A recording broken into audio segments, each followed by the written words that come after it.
Someone make it make sense. Probably a couple.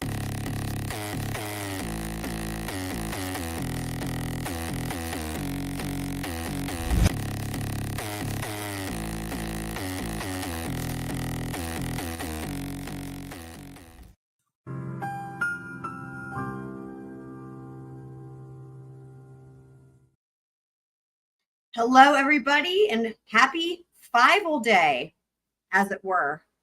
Five-L, aka Wendy Adelson, aka Five-L. But you know what? Wendy was really outshone, if you will, I would declare, by her brother, the long lost, by his own choice, estranged other Adelson sibling. No one knew what he looked like. We just knew he lived in New York. We knew some of the backstory about what happened with him in the family. But he's been always a mystery with this case. And he's obviously never testified before. But he showed up today. And I was definitely surprised because in the other trials after Wendy, they called Jeff. And I kind of expected that, which I am also really looking forward to Jeff's testimony. One of the most important witnesses, I believe, for the state. But that was a huge surprise to see Rob Adelson. So welcome on in, everybody. Shout out to James. Shout out to Cece, Kitsmits, Meet Some Z's, Leslie and Billy. Happy to see you guys for sure, for sure. You know, when I learned that Wendy was going to be testifying today, you know, I was like, I had a fun idea, which was, you know, the whole delicious lunch situation. And Heather's going to love this whenever she hears it. But I had another fun idea, which is hashtag last delicious lunch. That will be for sure what we all say, or what I say anyway, when Wendy gets arrested. They're coming for you, Five-L. They're coming for you. So yeah, it was awful. Nathan Z says, I feel incredibly bad for Rob today. Yeah, that was grueling. And we're going to get into all that. Hopefully we'll have time to get to that. As far as the testimony today, you know, there's a lot of repeat from previous trials, right? With Wendy, but there's a lot of new things. So we're going to try to focus on the new things so that we can get to Rob as well. And you guys, I think we've all talked about the derivative use immunity that Wendy has. If anyone has any other questions about that, let me know. But we're about to hear her. So previously to where we're going to start, what happened already was there was a proffer with Jason Newland, who was one of the investigators, and then he testified.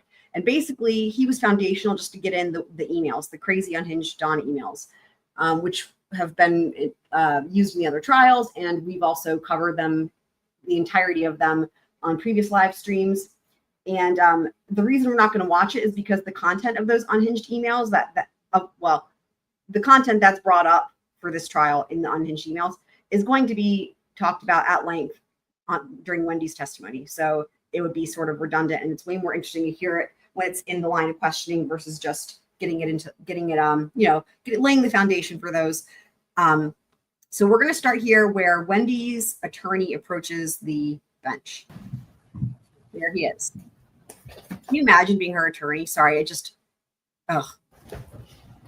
morning, Your Honor. Good morning. John Lauro on behalf of Hi, Wendy Mike. Adelson. Welcome. Your Honor, we previously filed a motion to make a brief statement before Ms. Adelson testifies. We'd like to make clear for the record that she is appearing pursuant to a state subpoena that by law furnishes her with use and derivative use immunity.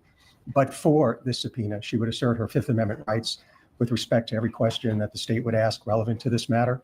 We also believe that the use and derivative use immunity covers cross-examination to the extent that it involves responsive and relevant questions as well.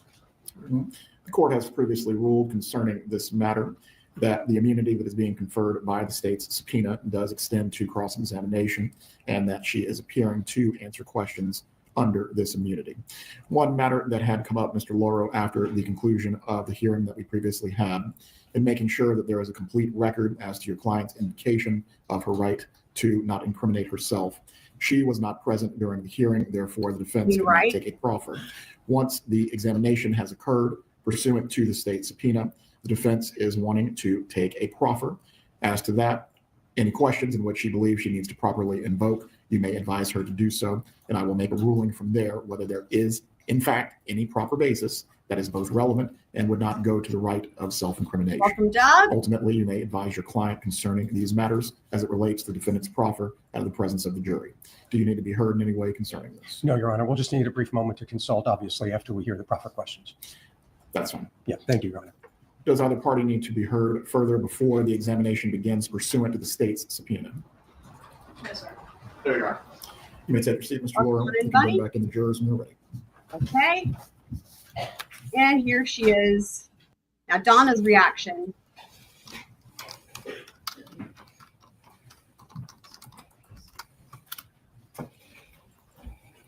There she, she always wears like the same fucking thing. Donna. Her hair always looks the same. Pretty funny. She's got a uniform.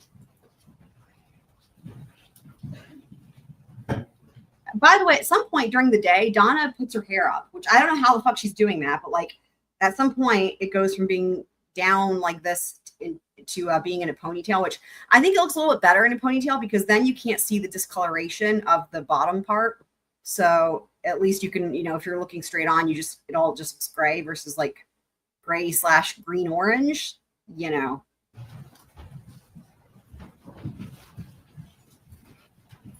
I did update the thumbnail with Wendy from this You can trial. be seated. Please raise your right hand to be Rob, sworn. Do Donna. you swear or affirm the testimony you will give today in this trial will be the truth? Lies. You may be seated. Bible Please adjust the lies. microphone as you need to so you can be clearly heard. Ms. Kappelman, you may examine. Please state your name and spell your name. Wendy Adelson, WENDI ADELSON. Oh God, I hate her so much. So, okay, again, we're going to skip through some of the preliminary stuff because they go through a lot of, again, the emails and stuff is a good bit of the, the first portion of direct. So you can see they're still going through they're going to go through her derivative use immunity. There's the Nazi outfits. And it's sort of, she doesn't fight as much as she did in previous trials, but that makes it less exciting, especially when a lot of this so far, like everything in here is all repeat from previous trials. So they go to lunch. So we're going to pick up here where I believe things get a little bit more interesting with her. Is Charlie. He's 2.5 years older. And Yeah, me too. In the time frame 2013 to 2014, how much time were you spending with Charlie Adelson? I don't remember spending a lot of time with him. I was in Tallahassee most of the time, and he was in South Florida most of the time. Did you speak with Charlie regularly during that time? We did.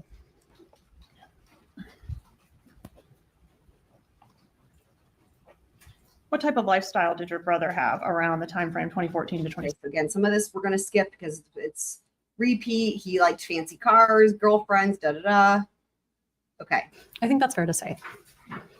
Did your brother joke about hiring a hitman to Here kill we Dan go. Markel? He did make that joke. What was the Nice joke specifically? My brother had bought me a TV as a divorce present, and he would make the joke that the TV was cheaper than hiring a hitman. Did you ever tell Jeffrey Lacasse about that joke? There she is. I may have mentioned that joke to Jeff Lacasse. Who is that? Jeff Lacasse was someone that I dated after That's Danny and I got awesome. divorced.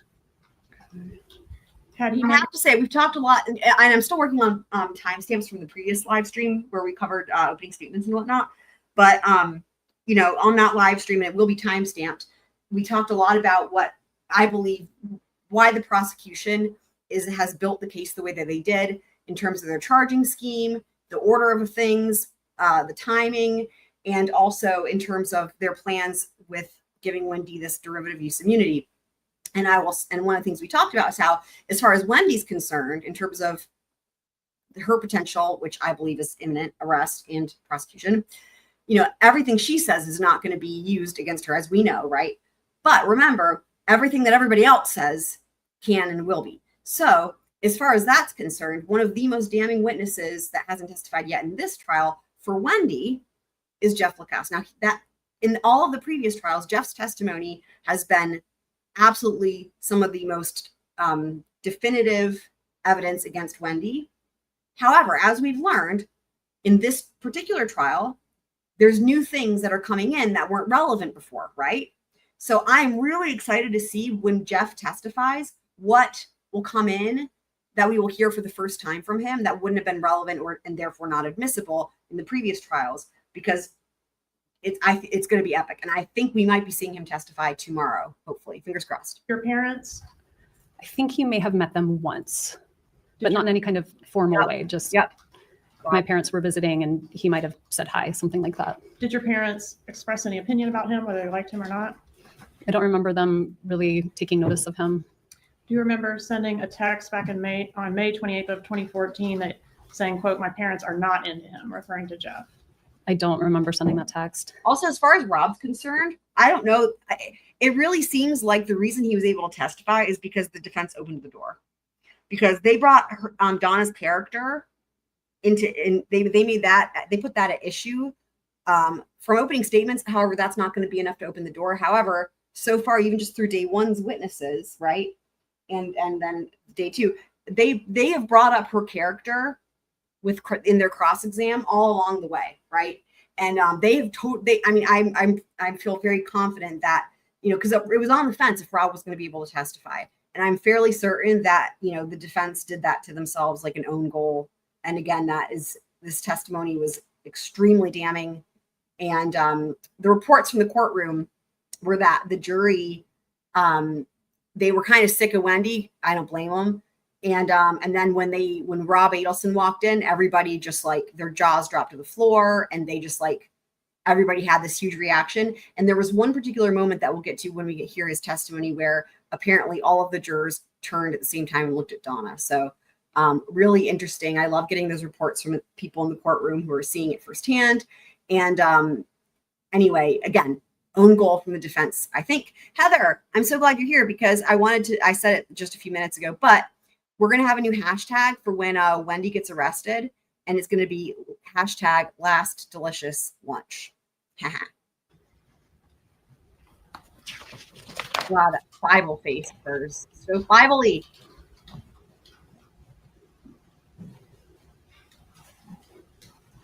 On the morning of the murder, did you have an appointment at your residence on Aqua Ridge? I did. What was the nature of that appointment? I had an appointment with the Geek Squad.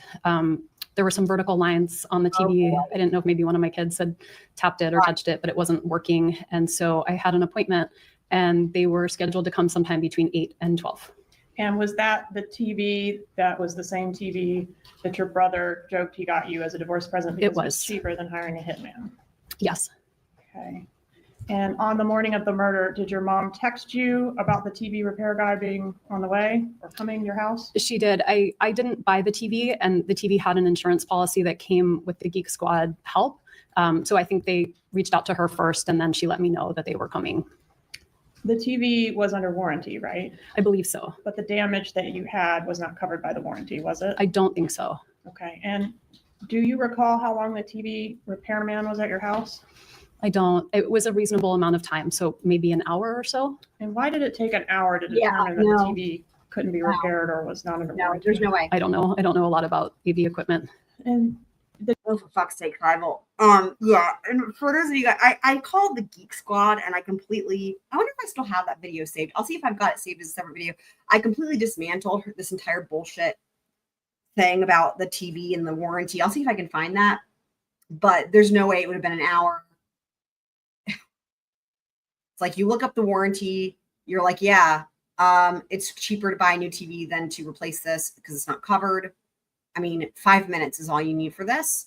the TV repair guy, well, I guess I should ask, were you crying and upset during the time that the TV repairman was there? I don't think so. Were you particularly upset about the TV, the fact that the TV couldn't be repaired? I don't think so. Okay, so the TV guy, to your recollection, didn't actually do anything. He didn't fix the TV, didn't take it away, didn't bring you a new one. No.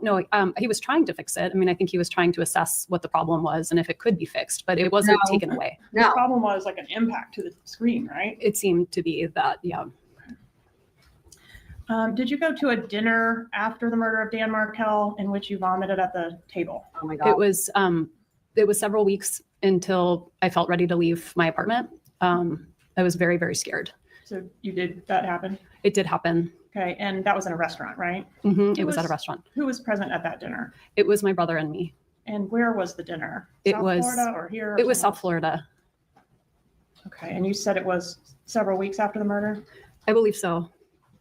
Had you ever heard Charlie, your brother, refer to that dinner as a celebratory dinner?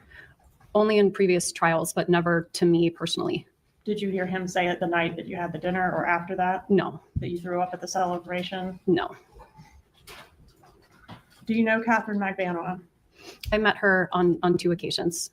Okay. Do you have an independent friendship with her, or did you just meet her through your brother? I just met her through my brother. Who was she to Charlie? She was a person that he had dated. Was she a serious girlfriend? I didn't, No, I've got it. I saved the video. I'm so glad I saved it. I saved the video where I called Geek Squad. You guys want to watch it? It's not long. It's like 5 minutes or something.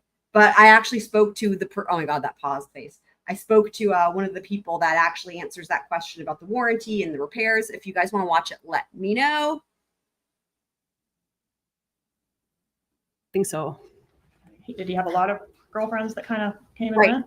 And actually, Needs is asking a great question. Why would someone else book the appointment? We should just watch the video because I get into all of that. Like, let's just watch it. Let's watch it. Yeah, it makes no sense. It makes absolutely no sense. Okay.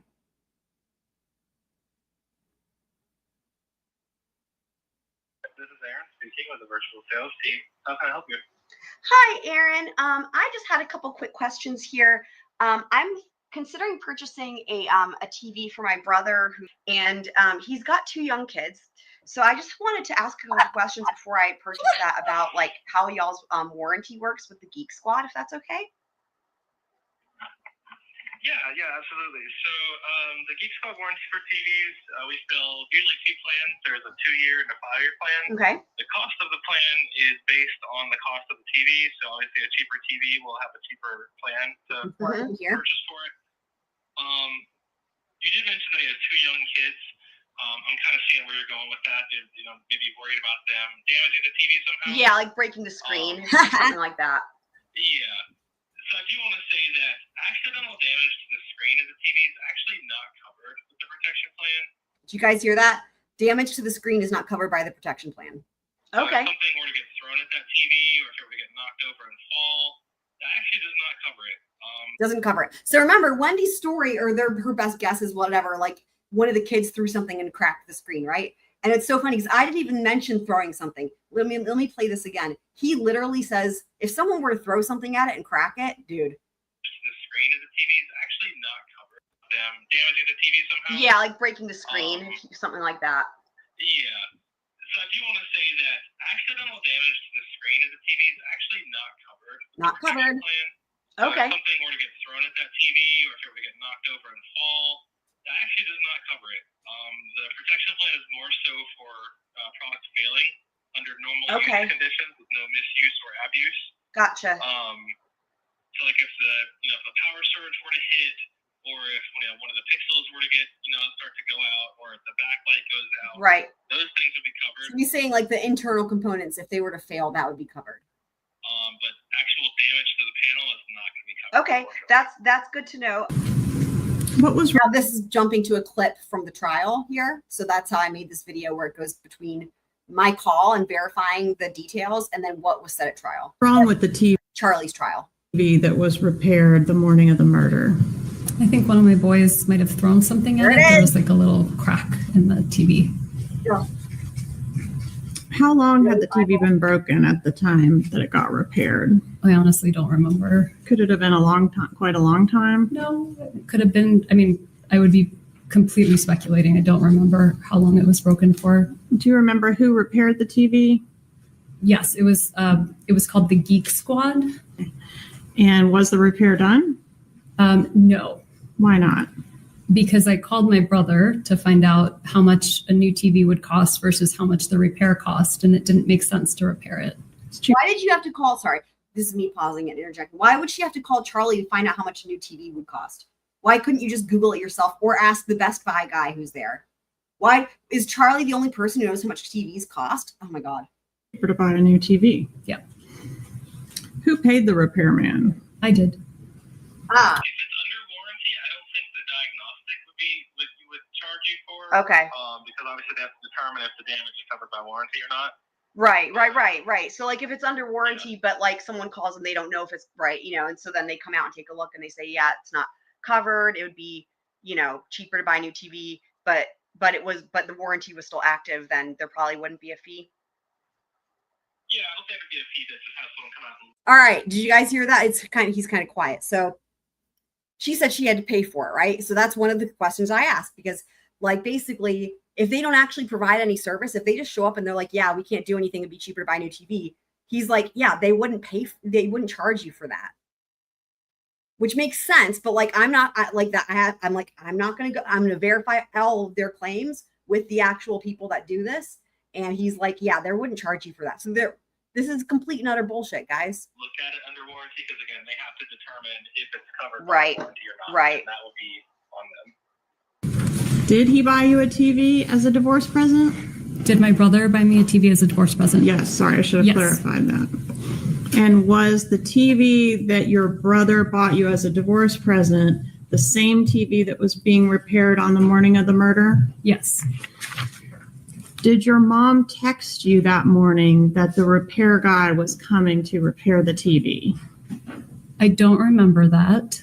Why would your mom have been involved in your TV repair appointment? There it is. Because I didn't purchase the TV. The TV was a gift that my brother paid for, but my mom went and got it and he reimbursed her. So the contract would have been under her name and her number.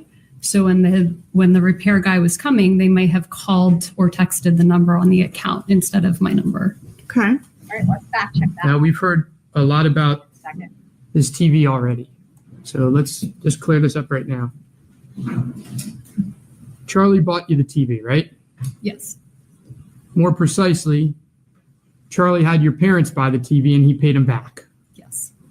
Why? And they bought the TV from Best Buy, right? Yes. Have you ever bought anything from Best Buy? I'm sure I have. When you buy from Best Buy, they always try you to get the Geek Squad warranty, right? Yeah, they do. And people like me always fall for that, right? That's Charlie's. But when you call and you need a repair on the TV, it's got to be registered to your name, right? I think so. Do you know if the Geek Squad was registered to your mom and dad? I don't know offhand, but if they're the ones who bought the TV, then they probably bought the, Geek Squad policy that went with it too. If I showed you the receipt, would that refresh your recollection? I don't really have an independent recollection, so I don't think so. We'll come back to that. So if I purchased the TV again as like a gift, and he were to call to have something repaired for it, would he be able to do that since he didn't purchase the TV? Like, would the warranty be in my name, and then that would cause a problem, or? Uh-huh. So if you want to provide him the proof of purchase, Mm-hmm. he can register the TV warranty with the manufacturer under his own name. Okay. Okay, great. Well, that's very helpful. I think that's all of my questions, and I took some notes here, so I appreciate that. So that's basically the end of it. So, oh crap, I was just gonna say something else. Oh right, about the whole family being involved, right? Like what, right? Needs some Z's was saying the dad arranged. It's just like with that's the deal, right? With this like even just the purchase of a TV, it's a family affair. Everybody's involved somehow, right? Just like other things, cough, cough, aka murder. So there you go. Debunked all of the nonsense there in terms of just the factual way that Geek Squad operates and comes to see the warranties and do the repairs and whatnot. So, all right, there we go. So now we'll be back to this, oh, and she put her hair up already. I guess she put her hair up over the lunch break somehow. I had a lot of girlfriends and they all looked somewhat similar. I'm going to show you what's, one moment here. Does Charlie deserve life in prison? I would say so. I mean, he, if you're in a conspiracy, you get charged for all the things. 35. So we can probably go past some of this. But yeah, they've all been charged the same, right? With first-degree murder, conspiracy to commit first degree murder, and solicitation first-degree murder. And so, it's the sentence is LWOP for all those equally. You know what I mean? So, so the Father's Day weekend. Okay, here's the dinner. There's Katie McBanois. Does anything stand out about her? They were talking about the dinner again. Okay. About Mr. Lacasse. You Yay, said Jeff. you might have mentioned the joke to him about TV. Oh, I chicken missed and a hit. the racist comment by Wendy. Yeah, we don't want to miss that. Thank you, Ms. Aziz. Let's see. Which one is Catherine Magbanua? She's on the Oh, that's left here. with the white top. Okay, and that's you in the center there. That's me in the middle. And this photograph, was it taken near your parents' residence in It South was Beach? very close. During that trip, were there any conversations with Catherine Magbanua or your brother or your mother about the murder? No, Is Catherine Magbanua the girlfriend that your brother had in this time frame leading up to the murder? I believe so, but he had multiple girlfriends, so I don't know if she was the only one. Okay, but that's definitely the one that you interacted with the month before. Yes, ma'am. Did anything stand out to you about this particular girl as being, the one or special or different from the parade of girlfriends that No. Charlie had? Did your brother have girlfriends after this woman, Magbanua? Yes, Okay, including, do you remember Whitney? I do remember Whitney. And then there was June Mchinda, Yes, I remember June. a June Co, I think. I remember Junko. Okay. Prior to Dan Markel's murder, was this image taken at your trip to South Beach that was most recent before the murder? No, So you went down another time between this trip and the murder. I did. I went down for my dad's birthday. And when was that? It would have been, his birthday was on July Did I 5th. go back far enough for the racist And so I comment? was down, I don't remember the exact amount of time, but maybe 7 or 10 days over July 4th and for his birthday, and then went back to Tallahassee. Did you run into Catherine Magbanua at all on that trip? I don't think so. Any discussion with any members of your family about the murder on that trip? No, It was your dad's 70th birthday, right? it was. And was there a party? We had a party. Was that friends, family, both? It was friends and family. God, her face, though.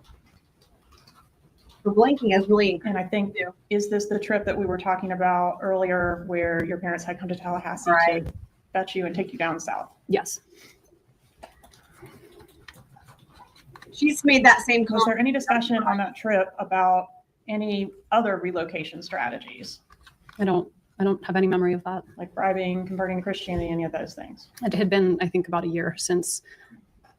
since those were first broached? Right, but I'm just saying by that time it was the summer of 2014. I don't remember any kind of conversation like that. Okay. Was there any discussion on that trip of the pending motion that included precluding your mom from having unsupervised visits with your boys? No. Okay, so now we're going to go back to Jeff here. Okay. Did you ever Yeah. use the term TV as code for the murder in any context? No. Did you ever hear your mom do that other than the recordings in this case? No. So she didn't talk to you about the TV? No. Did you see Mr. Lacasse? And you said that was somebody that you had been dating around the time of the murder, is that right? We had broken up just before that week that Danny was killed. All right. Did you have an occasion to see him on July 13th of 2014? So just Awkward about a week yoga before the day. murder at your residence. I don't remember him being at my residence, but I do remember seeing him around that time. Okay. And on July 13th, 2014, do you remember asking to share something in confidence with Mr. Lacasse? I don't remember doing that. Really, Did Wendy? you tell Mr. Lacasse in the context of if something were to happen to Danny, I could move back to Miami? Did you tell Lacasse that regarding the relocation battle in the summer of 2013, Charlie had, seriously, not as a joke, explored all options to resolve the problem, including hiring a hitman? I did not have that conversation with Jeff Lacasse. And I think you said the week before, but wasn't it actually about, I think it was 4 days before the murder, you sent an email to Yeah. Mr. Lacasse? You remember that email, bump in the road? I remember telling him I didn't want to have contact with him anymore. I don't remember exactly what date I sent it, but God, whatever the whole date thing. Sunday or Monday of that week would have been around when I sent it. Let's just provide you with documents. This is breaking up with him so much as asking for a certain period of time without contact. Is that right? That sounds right. Okay. And then your plan was to reach back out to him and figure things out one way or the other? I mean, I think I was breaking up with him, but I have a Bring him along. strong aversion to conflict. So this was probably my way of not breaking up with him without breaking up with him. Okay. Oh, And I want to go back to 100%. the day of the murder. We know about the TV repairman left about, did you say about 9? The truth is, I don't really remember, but something like 9 or 10. Definitely before 10 or by 10? Yes, that's my. But how? You know what time he got there. You said earlier that he was there for an hour. It's not that hard to math whatever time and then add an hour. God damn. Best memory. All right. Where did you go after the TV? What was the next place you went after the Bible. TV repairman left? So I was home, I think, for a couple of hours first. I was doing a little bit of work. I was talking to some friends. I think I ate breakfast. And then I left probably close to noon or a little bit after noon. I was She made a big deal about that breakfast in her interview. And it's funny because she remembers all these details just fine. I wonder why that is, right? Jesus. meeting 2 friends who I would frequently meet on a Friday. And that's the other thing. So she makes her breakfast. I think she says something about maybe oatmeal in her interview. She makes her breakfast like immediately before going to lunch to have her, quote, whole delicious lunch with her friends. To have lunch with. And so I went to run a few quick errands and then meet them for lunch. And on your way to meet the friends, did you have an occasion to go down Trescott? I was trying to turn down Trescott. That's where I used to turn and take Oh my God. just the road I was used to. But there was yellow tape up. And so when I tried to turn, I couldn't turn. So I made a 3-point turn and kept going on Centerville. No. And so you encountered a police roadblock at that location. Yes. Okay, couldn't go any further because there was a police car and some yellow tape, right? Right. And that was, you were able to see that from the intersection there, or you actually turned onto Trescott? I tried to turn and then I couldn't go through. So I turned around and kept going. How far down Trescott did you proceed before you turned around? Just until the tape. Okay.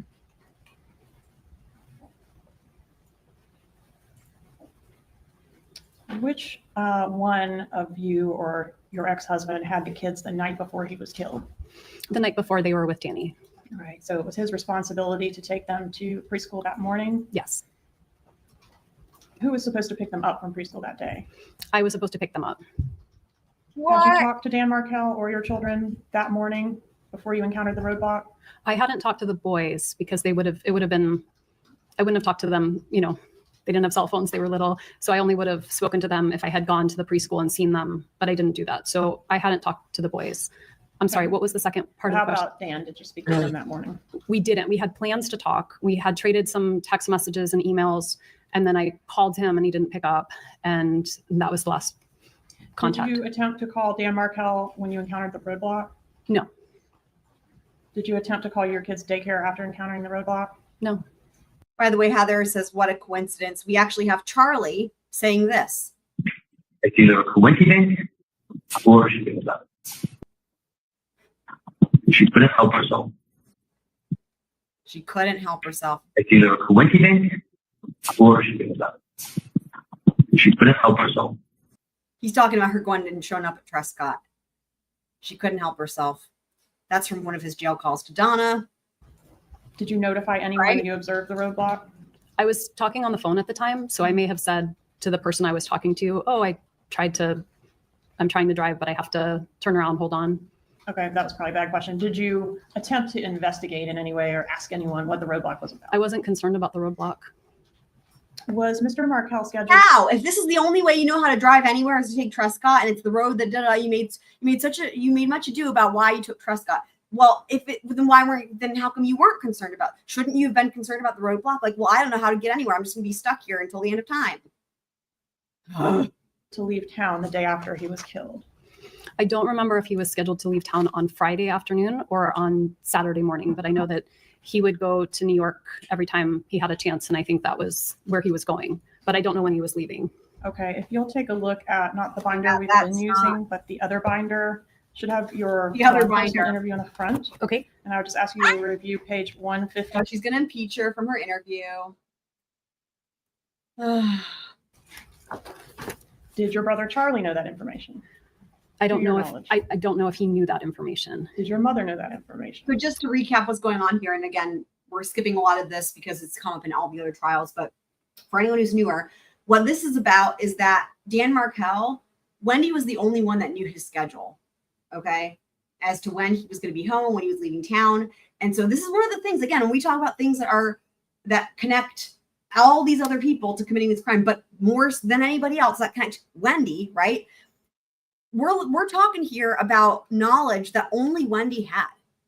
And even when Luis Rivera testified on the first day, he said as much. He was like, yeah, I got that information, through Sigfredo, who got it from Katie, but Katie got it, it came from Wendy to Charlie, whatever, what I mean? That's the whole scheme. But she was the only one that knew this information. My mom usually knew our schedule, so she probably would have known that I was going to have the boys. Mhm. I don't know if that means she knew he was going to be out of town, but That literally means that, are you listening to what you're saying? My mom usually knew our schedule. Yeah, as far as who's going to have the kids, because Donna cared about that, right? The regular schedule, the weekly schedule for custody, to try to make that stretch and be like, oh, well, then maybe she would have known he was going out. No. It's sad. Really. she would have known that I had the boys. And didn't your mom keep meticulous track of every time that Dan went out of town?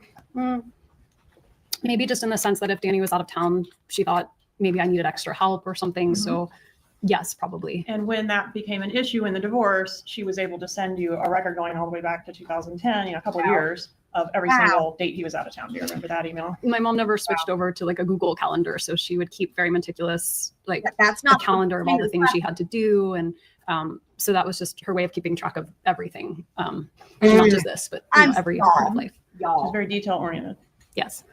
even regarding things that aren't necessarily her business. Or do you think that Dan's travel plans were somehow her business? I think only to the extent that it impacted whether I had the boys or whether they were It coming to didn't, because you were going to have them anyway. visit or what that looked like. Okay. Did Mr. Markel leave you a message on the morning of his murder? He did. Okay. And did he indicate on that message that he was going to the gym that morning? He did. And specifically, did he tell you he'd be at the gym between 9:15 and 10:30? I don't remember, but that sounds about right. Right. And Was would it he have 5:00, given was you it? that much detail because you were planning to try to touch base to talk, right? Yeah, we were trying to have a conversation. And was a conversation something about one of the children's schooling? It was. Did you talk to your brother Charlie on the morning of the murder? I did. And does an 18-minute conversation at 9:30 a.m. that day sound correct? It does. Do you remember the nature of that conversation? I do. I didn't purchase the TV, so I didn't know how much the TV cost. And so I called him to find out if it made more sense to get the TV repaired or buy a new TV because I didn't know what the delta was there. Okay. Can you tell the jury one way or the other for sure whether you mentioned Dan Markel's travel plans to Charlie during that 18-minute phone call? I can't say for sure, but I don't see why I would have brought it up.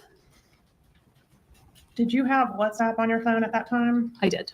What is WhatsApp? WhatsApp is it's a phone service. It's an app that I use when I talk to people who live in other countries. So it's become very popular. I think I had it at the time. I know I certainly have it now. But it's a device to send messages. During the time frame that we're talking about, which is around the time of the murder, did you communicate with any of your family members through WhatsApp? I don't remember using WhatsApp unless they were traveling internationally because it's a way of. So to answer this question about Wendy throwing her family under the bus, there's no better way to do that than to show you guys the thumbnail that I have for her interrogation. So check this out here real quick. Let me pull this down. Oh, hi, Twiz. Welcome on in. All right, check it out. Y'all ready?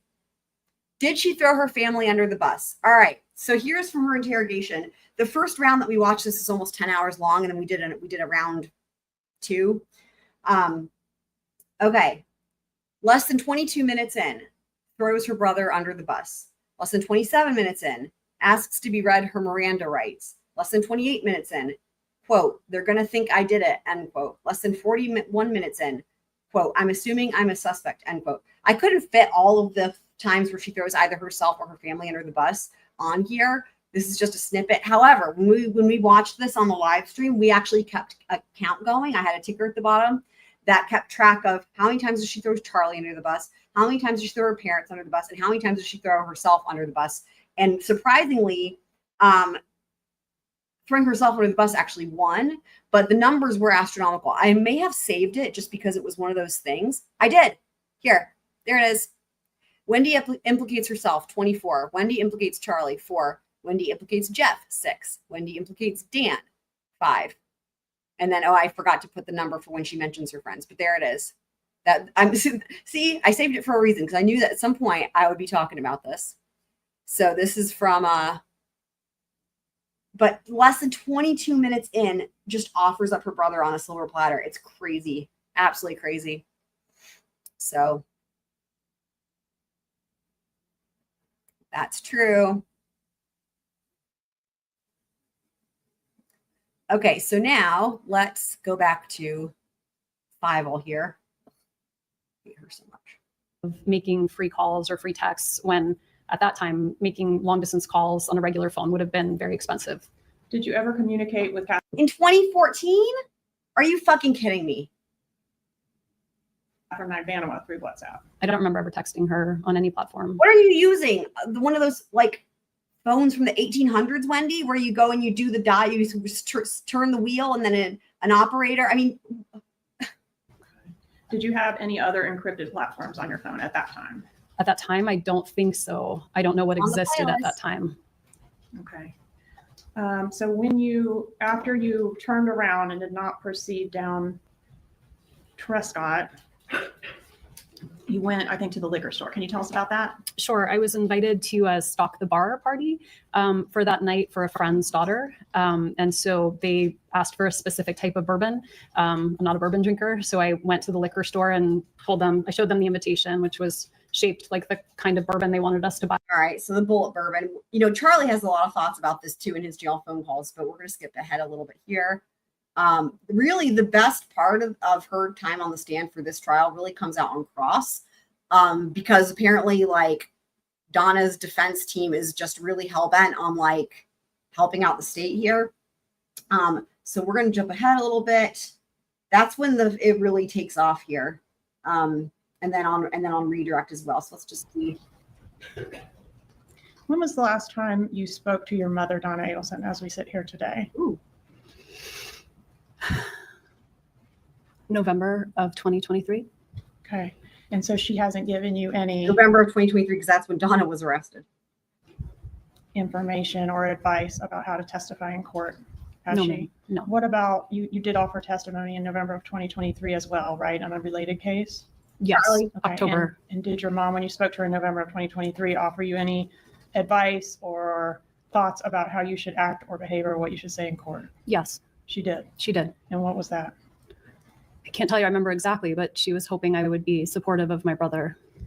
Okay. And do you know what her thoughts were afterwards? Oh, she does. I do. Okay. And what were they? And she was devastated. She didn't feel She you was disappointed in you, Wendy. were supportive. No. Were you in any way involved in the plot to kill your ex-husband? No. Did you maybe know it was going to happen, but not know the details? I did not know it was going to happen, and I did not know any details. Did you provide any information, even unknowingly in hindsight, that you think could have been used to assist the murderers? I don't think so. I didn't provide any information. What information do you have regarding yeah. your mother's involvement in the plot to kill your I've got a ex-husband? thing for that. I don't have information. But you do admit that your brother said he looked into hiring a hitman to kill Dan Markell. I don't. I admit that my brother made a tasteless joke repeatedly about buying me a TV because it was cheaper than hiring a hitman. But then someone did hire a hitman who did kill Dan Markell, right? Yes, that happened.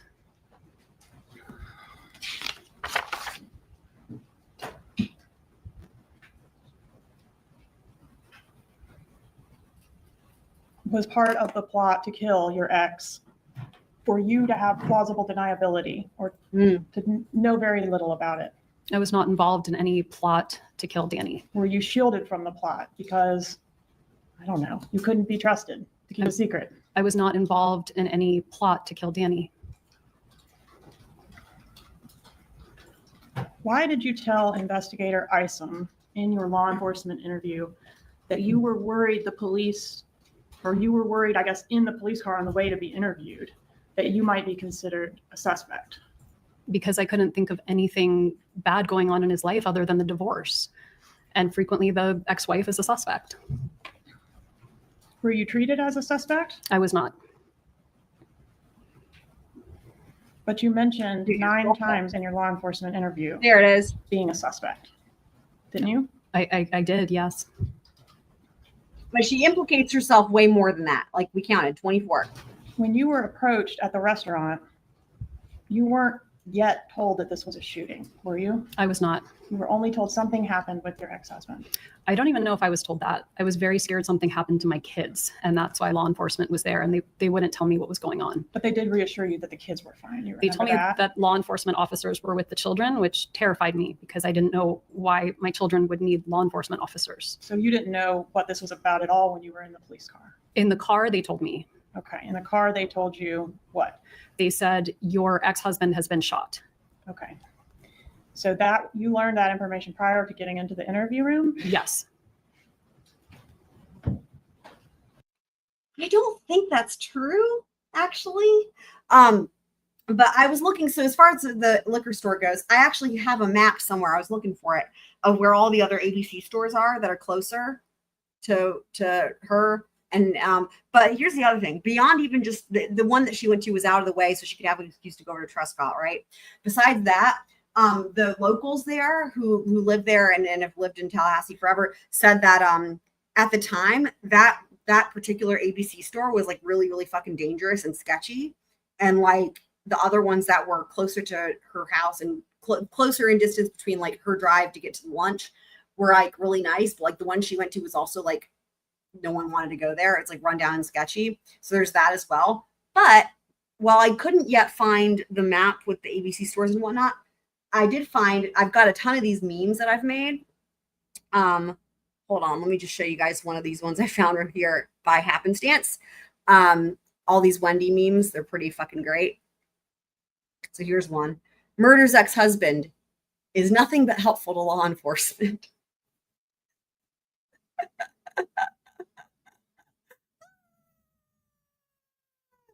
Oh my God. Oh, welcome Northwest. Happy to see that you're here. You're lurking. We love the lurkers too, though. And she's he or she is using relying on Nightbot to help with the weather. Always, Nightbot's always helpful. That's why we love Nightbot. I've got a million of these and they're pretty fucking great. How did cops find her at lunch? It's come out it came out actually in her interview, and I think maybe in other trials, but definitely in her interview. She had like her fucking like location, like her pins on or whatever. You know what I mean? Like how you can do that for social media, whatnot. And I'm pretty sure it was like on Facebook that it had a pin. It was like having lunch at wherever the fuck it was. Mosaic, right? Mosaic. Having lunch at Mosaic, and it had like a pin there, and it like had her there at the time. So self-snitching, basically.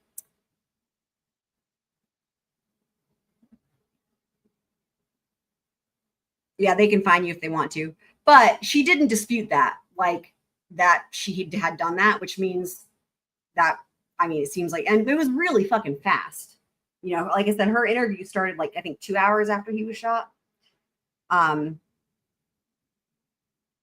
She's not married to him. Why are they finding her? Well, because, y'all, so many of these murder cases, right? It's an ex-spouse or an ex-boyfriend, or you know what I mean? It's like it's either the current spouse or the ex-spouse a lot of the times when it comes to stuff like this, especially when you've got kids involved. And he wasn't remarried, and his girlfriend lived in New York and whatnot.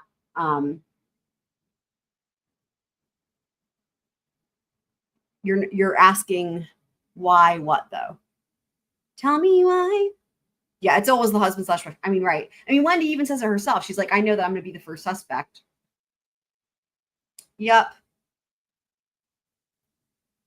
She was quite concerned, but then when they told her that it was because she had her, what, I don't know what it's called because I don't use this stuff, but it's a thing on Facebook where you're like, here I am, whatever that thing is called. And then they told her that, and then she was like, oh, whatever. So, okay. Let's see here.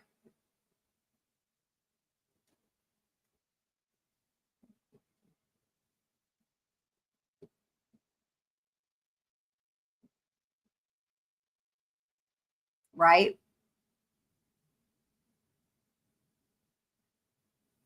Anytime someone is killed If they've been married, they just show up within hours. That's not standard.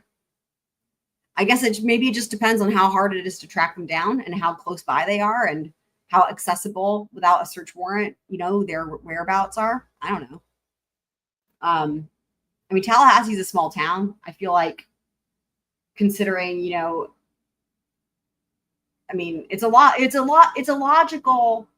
I mean, when they were first questioning her, right? They weren't like, oh, she's a suspect technically, right? They're like, oh, well, she's going to be someone who maybe can have some information because they had nothing to go on, right? You've got a person who's been killed. There's nothing there. They have no idea. So it's like, oh, well, who's a person who would maybe know? Oh, the person they were married to and the baby mama, right? I mean, it's pretty logical. Like whether or not they're going to end up being a suspect, they're going to be someone who's going to have the most information about who would want to hurt him. And like literally that's what they keep asking her, like, who would want to hurt him? And it's like, my brother, basically, right? Okay.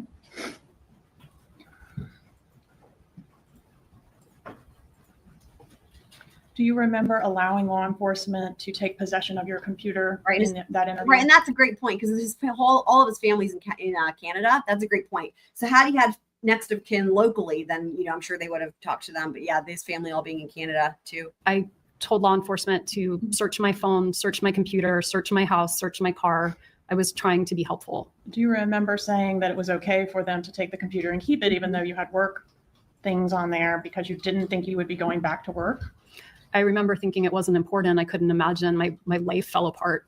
So but you didn't go back to work, did you, at FSU? I did actually go back, not physically present, but I was still on the FSU payroll until December of that year. Okay. It's something like 2 or 3 In hours. that interview with law enforcement, did you suggest the time difference? Whenever we watched it live, the interview, I did the math, and I'm sure it's in the live stream. It was something like between 2 to 3 hours ish, is my recollection. But again, we looked at the time on the body cam, right, or whatever, the camera for the interview, and like did the math, and like so that the exact amount of time is going to be mentioned on that when we watch the interview. So that your parents are people who may have been angry enough to kill Dan Markell?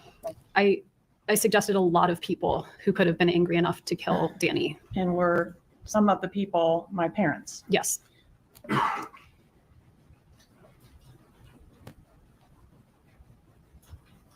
But you said in the interview that you didn't think they were capable of it, didn't you? I did. If your mom wasn't capable of it, did she have anyone that she could enlist to assist her? I don't know. What was your first thought when you were asked if anyone might have murdered Dan Markell for your benefit? I thought maybe a crazed friend or a former student. Crazed friend. That's not what you said, though, is it? I don't remember exactly what I said Oh, first. come on. You said Charlie, right? If that's what I said, then you have it there. But I don't remember who I listed first. Okay. Can you at least tell the jury you definitely did say Charlie as one of those people? I did. Do you remember saying, if somebody tried to kill my ex-husband, they should be prosecuted to the full extent of the law? Yes. And Ison says, regardless of who it is. And do you recall your answer? I do recall my answer. What was that? I think I was hoping it wasn't anyone in my family. And so that idea that it was someone in my family gave me pause. All right. But that wasn't your answer, was it? I don't remember word for word what I said, but that was my sentiment at the time. Was your answer for court and counsel? This is law enforcement interview page 122, lines 7 through 12. If somebody tried to kill my ex-husband, they should be prosecuted to the full extent of the law. Question, regardless of who it is. Answer, I mean, it would be different if I thought it were my brother. Did you call your mom from the interview room at Tallahassee Police Department? I did. And did she answer the phone? She did. When she answered, did she advise you that your dad was in the shower? I don't remember whether my dad was in the shower. You asked her to sit down. Do you remember that? I do. And by asking her to sit down, would that signify to her that this was going to be something serious you were going to reveal or say? I was concerned about her age, and if she were standing, that she could, hurt herself if she fell down. Okay. And do you recall that she at that point asked if she could put you on speakerphone? I don't remember, but that sounds plausible. What was the purpose of putting the phone on speaker, if you know? I would be guessing, but so my dad could hear too. But wasn't dad in the shower, or you don't remember that part? I don't remember if my dad was in the shower. Was anyone else there to your knowledge? I don't think so. Was Charlie there to your knowledge? I don't think so. Did you ask your mom in that telephone conversation to tell Charlie what was going on? I think I did. I didn't want to make any more phone calls. And your mom took the news pretty well, didn't she, this phone call? I wouldn't say she took the news well. I think she was upset. Did you say something different in your law enforcement interview after you got off the phone with her? I don't think I did. I don't think I said something like that. Didn't you say, page 265, line 5 through 6, quote, my mom handled that pretty well? I may have said that. I can check it. Can you tell me the line again? Yes, ma'am, page 265, line 5 and 6.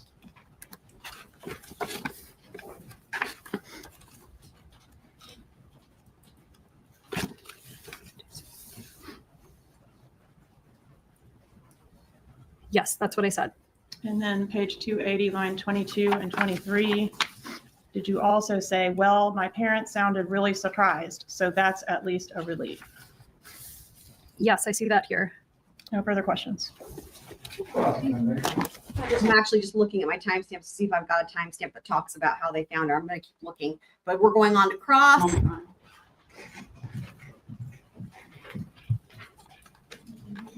This is very, a very unique cross as well.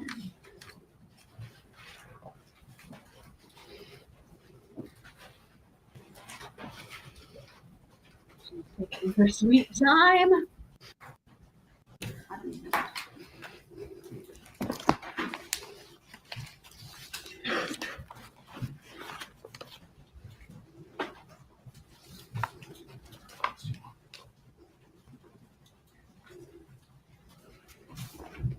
Good afternoon, ma'am. Good afternoon.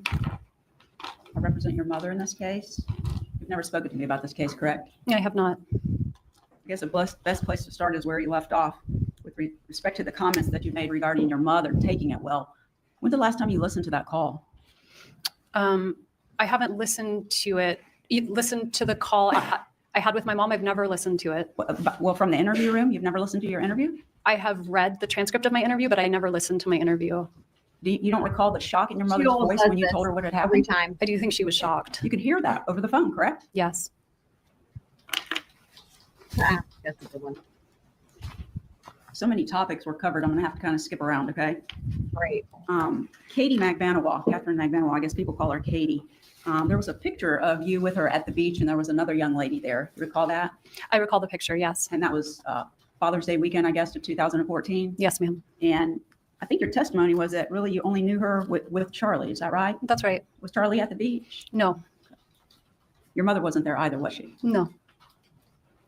And then I think you mentioned that you had had a dinner with Katie. And my brother. Okay. Was that before you went to the beach? It was a different time. Do you recall if it was before then? It was before, Okay. but several months before. Several months before. Mhm. Okay. So if this was Father's Day, when do you think you actually met her for the first time? I think I met her when I was doing the alternative spring break. So that's usually March or April. Same year? Same year.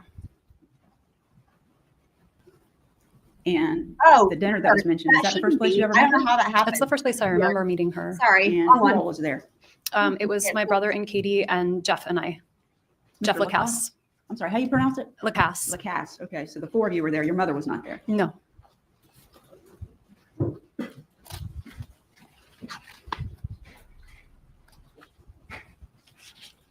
I want you to, it's been 11 years, so a lot I'm sure has happened to you in the past 11 years. Is that fair to say? Yes. And your memory may not be as good as it was of things that happened back then, now that 11 years has passed. Is that fair to say? Yes. Okay.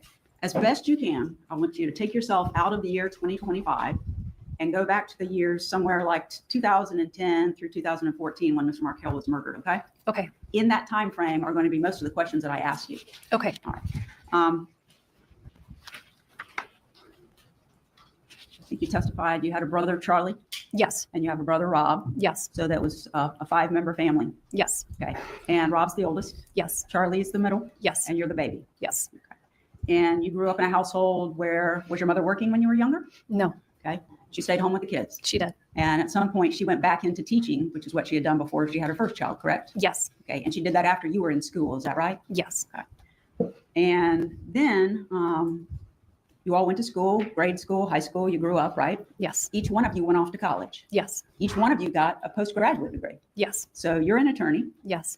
Charlie became a periodontist. Yes. Which is someone who does surgery related to dentistry, correct? Yes. And then Rob's a doctor as well. Yes. And throughout the time that you all were going to college, your parents helped support you, Yes. every one of you. Yes.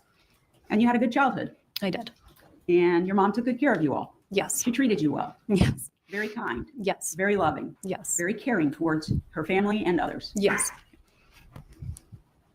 I think you once described her as being kind, empathetic, and very loving and sensitive person. Do you recall that? I don't recall that, but that sounds right. That she radiates positivity. Yes. She has a very loving and respectful and fun relationship with my dad. They are very much in love. Now it's been 54 years. It has. You said your mom was completely selfless. Yes. That's the opposite of selfish. It is. It means she's caring more about others than she does about herself. Yes, ma'am. And what she did was for others. Yes. Never doing anything for herself. Correct. She was invested in your lives. Yes. And both of your brothers. Yes. Okay. You were a close family. Yes. And would you say she was a good mother to you? Yes. Very good mother. And a very good grandmother as well. Yes. When you had your first child, and you needed someone to help out, your mother came. She did. And she spent time there. Yes. And when the baby was crying in the middle of the night so that you could get some rest, she took care of the baby. She did. And she did that for both of your children. Yes. Fair to say that your mom has always been there for you when you needed her? Yes. For little things and big things. Yes. Now, you said that you testified that you left Danny in September of 2012. You recall that? Yes. From September of 2012 until March of 2013, your mother actually spent quite a bit of time helping you with the boys in Tallahassee, correct? She did. Yes. She would go home and take care of things there, but she would return. Yes. So a substantial amount of each month, she was there assisting you with the children. Yes. While you were at work, she may take them to school. Is that correct? Their daycare? I don't remember that one, whether I dropped them at school or my mom did, but it's certainly possible that she took them to school. She might have picked them up. Mm-hmm. Yes. She did some housework, cleaning up around the house. Yes. She bought groceries. Yes. She cooked. Yes. She cleaned. Yes. She was there for you because you had just left a marriage where you had a partner helping you, and now you were adjusting to being by yourself, correct? Yes. Now, at the time, this time period we're talking about, your mother lived in, where did you say, Coral Springs? Coral Springs. And where's that in relation to Miami?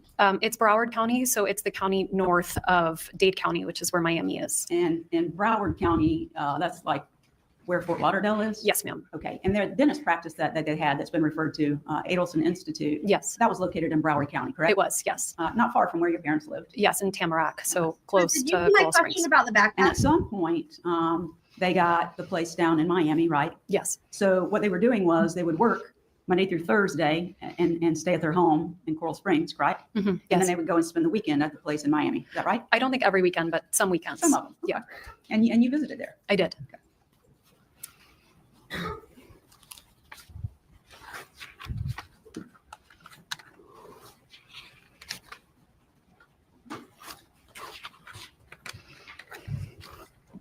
Now, when your mother would come up to assist you or just to visit with you and the children and Danny, did you drive typically or fly?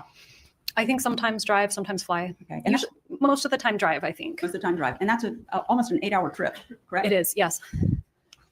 And at the time that this occurred, your mother would have been, when Danny was murdered, she would have been, let's see, 64-ish. That sounds right. She's 75 now. Is that yes? Yes. And sometimes she would rent cars, is that right? Yes. As opposed to driving her vehicle. Yes. Your father came sometimes as well to help out? Yes. I'm going to talk about Mr. Markel for a few minutes. It's just so bizarre. The way she jumps around is wild, man. I think you said you met online, We did. but you were attracted to him. Yes. He was a handsome young man. Yes. You're a beautiful young woman. Thank you. And you got married. We did. Yes. And there were times, I mean, we've heard about the divorce, but before the divorce, there were times where you had a happy marriage Yes. and you all enjoyed spending time together, Yes. the two of you together and with your children, Yes. and even your parents who would come up and spend time with you. Yes. And your parents actually took you and Danny on vacations, right? Yes. There was one trip where they took you out of the country and you went ziplining. Do you remember that? Yes. We went to Costa Rica. And after the ziplining is when you told them that you were pregnant, correct? I went ziplining pregnant. Yes. You would agree with me that Danny, I'm saying Danny because that's what people call him. I'm not trying to be disrespectful of him. He's, No, I called Why him. are you Danny. saying all this again? It's bad enough. you would agree that he was very intelligent. Yes. Very. He had 2 degrees from Harvard, correct? Yes. Undergraduate and law school. Yes, ma'am. He did a lot of writing. Yes. And at the time that he was murdered, he was a tenured professor at the College of Law here at FSU, correct? Yes. And becoming tenured is not like an automatic thing. You have to work towards that, right? Yes. It takes a lot of time, It does. a lot of effort. Mhm. He put in a lot of work to gain that status. Yes. And he traveled to go and speak at different places, right? Yes. And He was well respected by his colleagues. Yes, very. And after he had children, those became the love of his life, didn't they? Yes.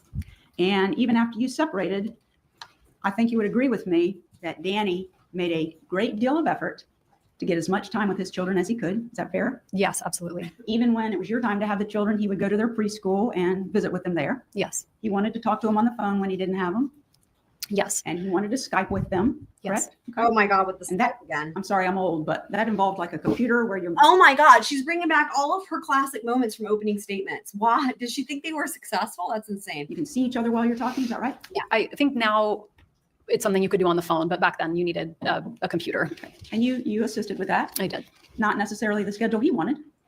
I'm sorry? You didn't necessarily keep the schedule that Danny wanted for Skyping, right? I did try. You tried. Yes, But that was one of the things you Oh two my bickered God. about. it was. And during the time that you were with Danny, your mother was always kind to him, wasn't she? She was. Before you got married to him, Yes. while you were married to him, Yes. while you were separated, Yes. and after the divorce. Yes. And there's been a lot of testimony and a lot of pictures put up, lots of things highlighted about the ugly Right. things that your mother said about Danny during the course of the separation, divorce, and the follow-up litigation, right? Yes. And you shared, as you've testified, some of the pleadings that were filed in your case. Yes. And some of the pleadings weren't very attractive towards you, were they? No. They described things that were derogatory towards you. Is that fair? Yes. And the communications that you had with Danny during the separation, leading up to the divorce, and some thereafter, were pretty critical of you, weren't they? The communication on paper, which Right. was very different than the communication in person. Right. But the paperwork was critical. Yes. And you shared that with your mother. Yes. And some of the things that he said to you in writing, whether they were communications or in the pleadings, upset you. Yes. Some of it was very upsetting to you. Yes. And you shared it with your mother, and then she became upset. Yes. And she said bad words. Yes. She called him a lot of bad names. Yes. She said ugly things about him. Yes. But not one single time did she ever suggest in writing or to you personally that Danny deserved to be harmed, did she? Never. Never said he needed to be killed. Never. Never suggested any harm to him in any way. Never. And those things that she said to you in the emails, the communications I assume that you all thought were between yourselves, you never shared those with Danny, did you? No. And during the separation, well, during the time you're married, you've already. Y'all, the way she crosses it off her list, like, oh, got that one, like as if it's like, yep, I nailed it. You know what I mean? Like, watch this. Watch how she's like, yep, got it, got him, got him. Look. And during the separation, well, Again, people apparently in the courtroom were like really falling asleep during a lot of this, or like, the jury was kind of like tuning out. And then I think they perk up once things start to get a bit spicy. during the time you're married, And you've they already really perk up when Rob comes in. established. But during the Right. separation, if Danny needed help with the children, your mother assisted him, didn't she? He had called her and asked for help at various times, and she did. And after the divorce, the same thing, correct? He would call and ask for help, and she would help. Let's see here.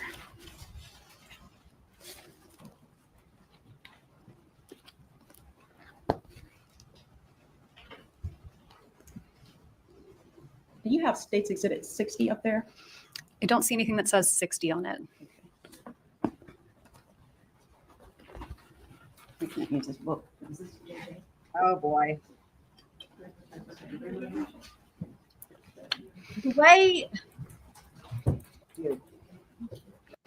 The States Exhibit 60. And I can't get this over for some reason. I can try. But this has been. why are we struggling so much? Fucking hell, dude. Sorry, I didn't mean to do that. I meant to go the other way. It's gonna fall if you don't hold that Okay, side. I'm no sorry. problem. I can't get this over for some reason. I can try. But this has been referred to as the You're just flipping a page in a binder.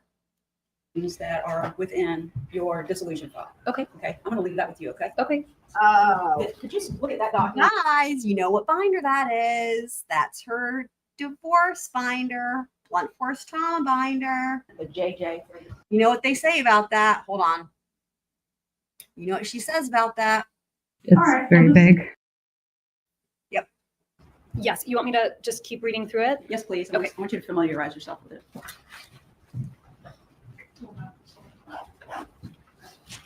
Hi, Kane. What do you mean again? This is from today, silly.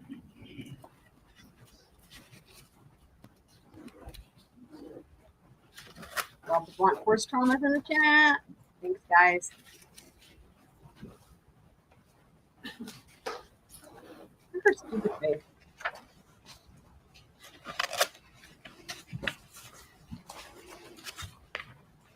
I'm still reading through it. Should I continue? to Oh my God, Wendy, why are you? Oh, y'all, guys.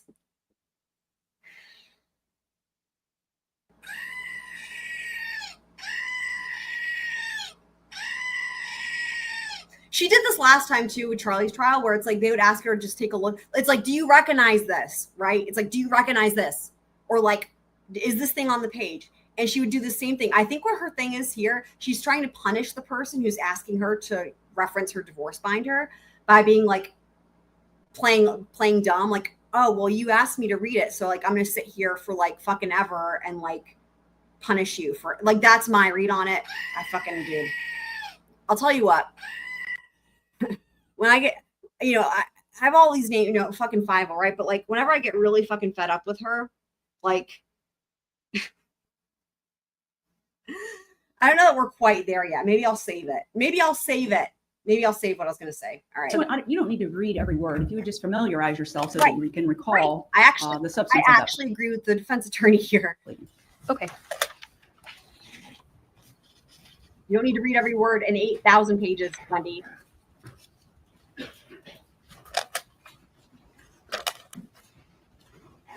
Oh, for fuck's sake. Okay. Prior to you filing your petition for dissolution, you want me to come and get that? No, it's okay. Okay. Prior to filing your petition for dissolution, what kind of experience did you have regarding divorce proceedings? I'm trying to understand the question. Yeah, So sure. prior to filing the dissolution of marriage, Yes. there weren't any divorce proceedings prior to filing. Well, I guess what I'm saying is because you're an attorney, were you familiar with family law? No, Had you participated in any helping anybody with their dissolution of marriage? I had not. Completely unfamiliar with the process. I was unfamiliar with the process. And that pleading that's before you, are you back on the front page of that? I can get back to the front page. Thank you. Oh my God. I'm on the front page. Okay. And could you read for the jury what the title of that pleading is? Yes, ma'am. Former husband's counter motion for enforcement of MSA on parenting issues and motion for contempt and sanctions. Doesn't say grandmother motion, does it? No. And in fact, the overwhelming majority of that motion relates to Danny's complaints about you and parenting issues, correct? It does, yes. And in fact, what they call the grandmother part of that motion is really Danny complaining about you not meeting the requirements of the right of first refusal, correct? That's correct. Because his complaint is that if you gave him the right of first refusal, some of the times he could take it and the children would be with him instead of the grandmother. Yes. It wasn't actually suggesting that from this point Great forward, point. your mother could no longer Great have point. I was anything but supervised visitation, correct? I didn't see it that way. Okay. Like at least Wendy's capable of turning a page over. Right. Great point. And in any event, your mother never saw that motion, did she? No, she did not. May I approach? I'm going to take the book. I don't know if I'm going to give it back to you or not. That way it's not going to fall on you. Okay. I mean, somebody really could be murdered with that fucking binder. Now, the state has referred to this bribe. You've heard him talk about that, correct? I believe so. You've heard about that, correct? What? They suggested, because I think there are emails that discuss this, about potentially offering Danny $1 million. Yes. And your understanding of what was trying to take place. We're going to skip past this a little bit. We love the bribe because there's more things that are more exciting coming up here.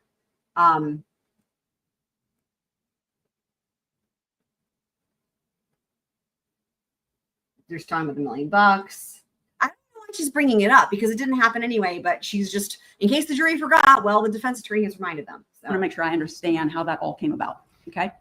So it was, you left the marital home in August or September of 2012. I think it was September. Okay. So you separated officially in 2012. Yes. By the time he was murdered, almost 2 years had passed. Yes. Okay.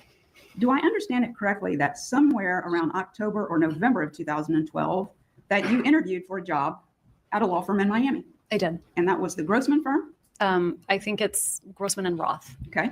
And somewhere around December of 2012, they made you an offer. They did. Okay. If I recall, this is where things start to get really fucking spicy and it's things we hadn't really heard before. And I don't need to know numbers, but was it substantially more than you were making in Tallahassee? It wasn't. It was just more secure. More secure. Okay. Yeah. This is where things get really interesting because remember, this whole thing is like Wendy wanted to get out of Tallahassee, right? I mean, that was our understanding. We're about to get some new bombshells here dropped upon us from this defense attorney who, again, seems to forget who she's working for. More money? No, it was more money. But it just, more than anything, it was secure money as opposed to grant money that could be taken away. Okay, so you were a professor also at the law school here in Tallahassee, I was. FSU. Yes. You were not tenured. No, I was a clinical professor. Okay, so having I mean, like like I can't help but react to that by like saying like no one would ever fucking offer you tenure. Oh, now it's you sorry. No one would ever offer you tenure, you five last bitch. See, it came out naturally. Remember when I was like, oh, I'm gonna save that for when it happens later. It didn't take long to get there. But like I said, when I get especially fed up with WENDI, I resort to like it starts with like Fivel and like fucking Fivel and like all that, like in my head, right? Or whatever. But then eventually it always devolves into Fivel ass bitch, which is just anyway, you know, it's like the ratchet Fivel, you know what I mean? being tenured means you have more stability in your job. Yes, you have more job security. Job security. Okay. And so you got that offer in December, and sometime in January, you told Danny that you had a good job offer, correct? Yes, I asked to meet with him and we went to get coffee and talk about it. It's like if WENDI was like on Bad Girls Club or Jersey Shore or something, you know what I mean? Like if WENDI Adelson had been on Jersey Shore or like Bad Girls Club, they would have been calling her a Fivel ass bitch, I guarantee you. Okay. And in part of that discussion, you asked him if he would consider all of you, not together, but all of you Yes. relocating to Miami, correct? I did. And he was going to consider that, He correct? said he was considering it. He wasn't opposed to it. Okay. You thought it would be good for all of you, correct? I thought it could be. Including the boys. Yes. He decided he didn't want to do it, right? He changed his mind. But you didn't change your mind, right? No, I kept going with it. So you filed a motion for temporary relocation, and you also amended your petition for dissolution to add relocation, correct? I did. Okay. At the time that you filed it, do you think you had a good shot at it? I thought I had a shot. I didn't really know. It would depend on the judge. Okay.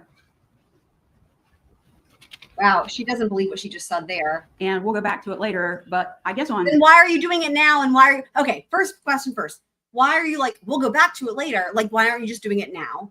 But if you're going to come back to it later, then why are you doing it now? Like, none of that makes any fucking sense. June the 18th of 2013, which would be right before your divorce was finalized, right? You had a hearing on your motion for relocation. Yes. And the state has already presented in its exhibits a copy of the order, and relocation was denied, correct? It was. And after relocation was denied, you and Danny were able to work out some kind of temporary schedule for the summer. We were. Okay. And then you proceeded forward, and there's been discussion. There was a mediation that did not resolve your divorce. But within a few days thereafter, you did come to an agreement with Danny, correct? We did. You agreed to all of the issues in the dissolution of marriage, right? Yes. Including how you were going to share time with him. Yes. Was it ever your intention in the dissolution proceedings from the time that you moved out of your marital home that you would actually take the children's custody completely away from Danny so that he couldn't see them? No. Did you always want them to be a big part of his life? Of course. He loved them and they loved him. Yes. Well, hold that thought.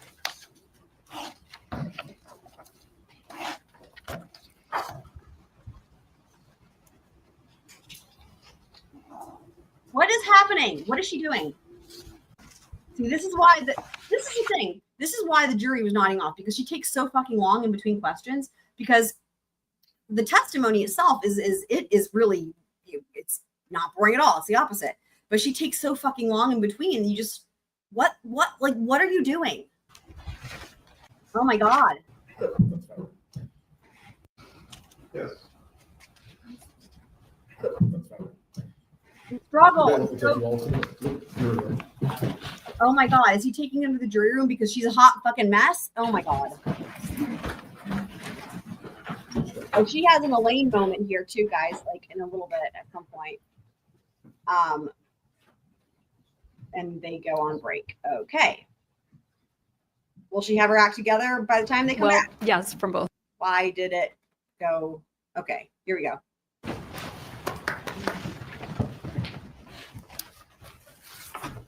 Everyone can be seated. Ms. Fulford, you may continue with your cross-examination. Thank you. Oh. I have just a bunch of oddball questions at this point. You recall getting emails. What the fuck is happening? What a way to preface your cross. I have just a bunch of okay, so they took a break. The jury, probably because the jury was nodding off, took a break. The thing that directly preceded the break was her just being like a mess. I'm inept. Da, da, da. They come back from the break, and it's like, instead of being like, oh, I got my act together over the break, it's like, I just have a bunch of oddball questions. From your mother Yes. and your father. Well, yes, from both, And, from the same email. And I think you had a necklace at some point during that time period that said, never, never, never give up. I did. And your parents would sometimes put that in the emails back to you, correct? Yes. I need to know if you recall this. Your parents, you had mentioned when they went out of the country, used the WhatsApp to communicate with them because it was free of charge. Yes. We already talked about this. Free of charge? Yes. And you could message with them free of charge. Both. Yes. And when your parents would go out of town, do you recall that they had a routine where your mother would take her phone, but your father would not get the plan to travel with? Do you recall that? That sounds right. Okay. And wasn't that because if you called the Adelson Institute and you got the answering machine, it was an old-fashioned answering machine, right? Yes. And what it gave out if you reached the answering machine was your father's cell phone number. Yes. So he didn't want to be contacted when he was out of town, and that's what people would get, right? Yes. Literally, what's the point of that? The birthday party that's been mentioned for your dad. Oh my God. It was his 70th birthday. This is crazy. It was. And It's like she's schizophrenic or something. although I don't think it Incredible. ended up being a surprise, your mom was trying to plan a party for him where he knew his children and grandchildren would be there, but he would. Look at this dude's face. Oh my God, that dude's face. I don't know who that dude is, but that dude's face is all of us right now. Y'all, how do we describe the face? Let me move these. You guys, this dude's face though. Oh my God. Oh my God. Perfection. And also this lady's wearing sunglasses in the courtroom. Heather with a great question. No one knew how to make a greeting. Just the ineptitude is next level. Like, yeah, this is what we need. He is like what is the words here? Oh, good one, Heather. Good one. Kit Smith's saying, is she trying to like lay foundation for way later for something? I mean, that's such a reasonable thing to ask, but I don't think so. That's a great point about the funeral home. I mean, one would hope it's laying foundation for something later, but I just don't. She was trying to I surprise him. don't with think the it ever phrase. gets That's right. there. Okay. And I mean, she said it best herself. I just have a bunch of oddball questions. Like that phrase doesn't, it's like that implies not just that the questions are odd, but like that they're just going to be completely unrelated to each other. Like she said it. She warned us. Honestly, she did warn us. helped her with some of those preparations. I think so. And she planned it for several months, right? Yes. And I think one of the things that you got involved with was a caterer that was going to be used to cook paella. I'm not sure if that's how you pronounce it at the party. It's pronounced paella. I remember on the night of, I speak Spanish, so I spoke with him. Oh my God, dude. Wendy, I hate you so much. Oh, wow. In Spanish because I don't think he spoke much English. And mommy, your mother didn't. So that I will say is distinct from the other trials. She really made a big point about that, what they call, the quote unquote resume statement there. I feel like in the other trials, it was like a question that was like asked about the pie. Like it kind of came out, but she didn't like, that's like her, like, wow, you guys see what I mean? She's like, she wanted to get that out there. Speak Spanish, right? No. Okay. You weren't actually making the order and buying. What did I it, correct? miss? No, I didn't pay for anything. Wait, what did I miss? Did I miss something? Because I was talking. Hold on, I'll back it up. About Spanish? Paella. I remember on the night of, I speak Spanish, so I spoke with him in Spanish because I don't think he spoke much English. And mommy, your mother didn't speak Spanish, right? No. Okay. Oh, thank you, Needs and Z's. Oh my God. How weird. And look at her, and then she's back to check. Yep, nailed it. Oh my God, y'all, one more time. I speak Spanish, so I spoke with him in Spanish because I don't think he spoke much English. And mommy, your mother didn't speak Spanish, right? No. Okay. You weren't actually making the order and buying it, correct? No, I didn't pay for anything. Wow. Mommy didn't speak Spanish.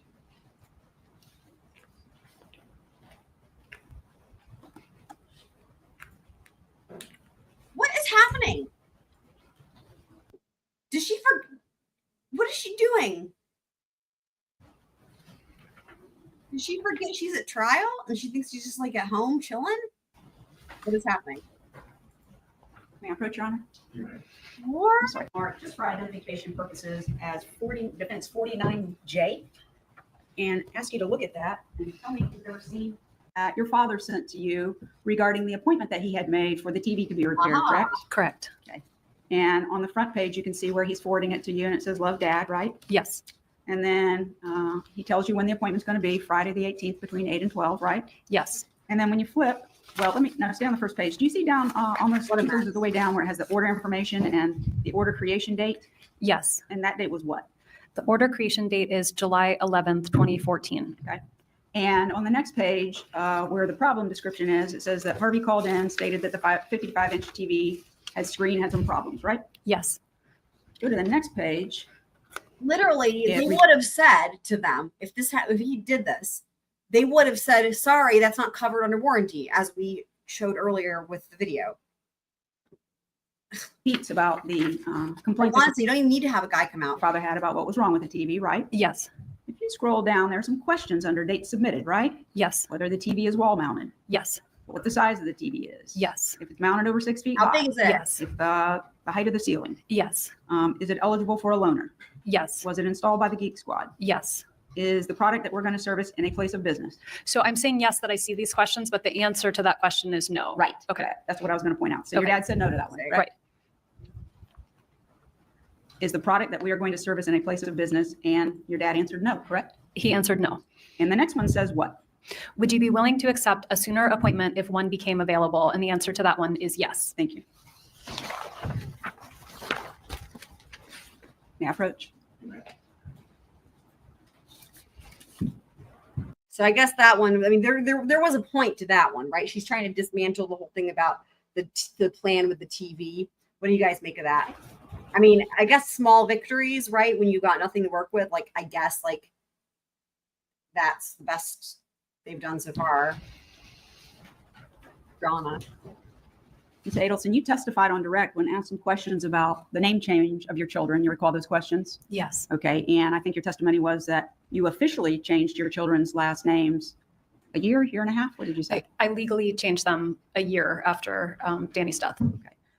But after he passed away and you went to Miami, it was time for your oldest child to be enrolled in kindergarten, right? Yes. And so what were the ages of the children when Danny was murdered? They were almost 5 and 3.5. Okay.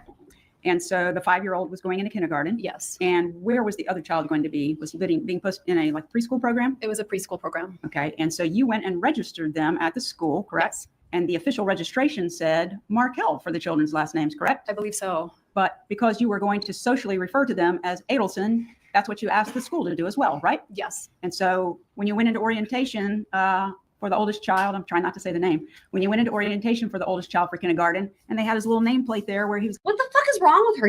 Like, we don't, okay. She just said she referenced the child. What was it? The oldest child? Yeah. She says the oldest child. And then she goes, I'm going to try not to say his name. It's like, you didn't just almost say his name. You didn't even, it's almost like she was planning on making a mistake there that she didn't make, but yet she couldn't like she had planned ahead to say that. It's just weird, man. To do as well, right? Yes. And so when you went into orientation for the oldest child, I'm trying not to say the name, when you went into orientation for the oldest child for kindergarten, and they had his little nameplate there where he was going to sit at his desk, it said last name Adelson, right? I honestly don't remember him Yeah, having no, a last name. I I remember his first agree. name being there, but I don't remember. I thought they put the first names for the kindergartners. I think But you we asked the school to definitely knew refer what to day- him by the last name Adelson. I did. I did. I mean, yeah, And so- I remember Lucifer, he does testify and he says like they had to have it done by that day and they knew that because of the information that would have only come from Wendy. There was an exhibit that was shown to you where your mother had registered him for an after-school flag football, right? Right. And so because the school's knowing his name that he's being referred to as Adelson, that's why she did that, correct? Correct. And the youngest one, where was he going to go? Or where did he go? He was at a preschool, a private preschool, because he was too young to go to the preschool at the public elementary school. Okay. And whether Oh, yeah. it was your mother or your father who wrote the email about signing up and grandpa's coming with him to, I'm sorry, I'm not Jewish. I didn't understand what that was. It's okay. Tot Shabbat would have been, like a Sabbath activity God. where the grandparents would come and sing songs and Okay. something like that. And so the younger ones also, being known as last name Like Adelson. the Yes. fact that she didn't familiarize herself with those phrases. You know, one thing I will say, how many of you guys, show of hands in the chat, how many of you guys watched Katie McBanoa's retrial? Let me know if you watched that trial or not. Because one thing that was really interesting and I thought was pretty cool, Katie McBanoa's the male defense attorney that she had, I forget his name, he learned everything about the Jewish culture, which it's way less relevant when it comes to Katie than it is with Wendy, right? And Donna, because they're actually Jewish. Katie's not Jewish. He learned how to pronounce all of the words. He learned the background, the history. He knew everything about the diet. He like literally was like, it was really fucking impressive. He could speak about it as intelligently as anybody else. And it was like, again, so much less relevant with Katie's trial. This is crazy. Like, she's like, I don't know how to pronounce that. Like, what? Katie McBanoa's retrial. You know, the middle woman. So it was the trial directly before Charlie. Because socially, that's what you wanted them to go forward with. I thought it would make them safer. Okay.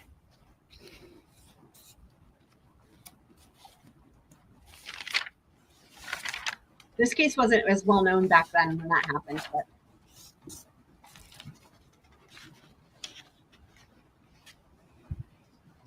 she is totally new Elaine, 100%. There was some questions of you on direct about potentially purchasing a home. Even their client, Donna's Jewish. After the divorce was final in 2013. You recall those questions? I do. And it was suggested that Charlie convinced you not to do that, right? That was what was suggested. But in fact, the reason I think you stated was because you hadn't gotten your settlement yet from Mr. Markel. Right. I didn't have the money to purchase a home. And so even though you had been interested in it, you had to notify your realtor that it wasn't possible at that time. Okay.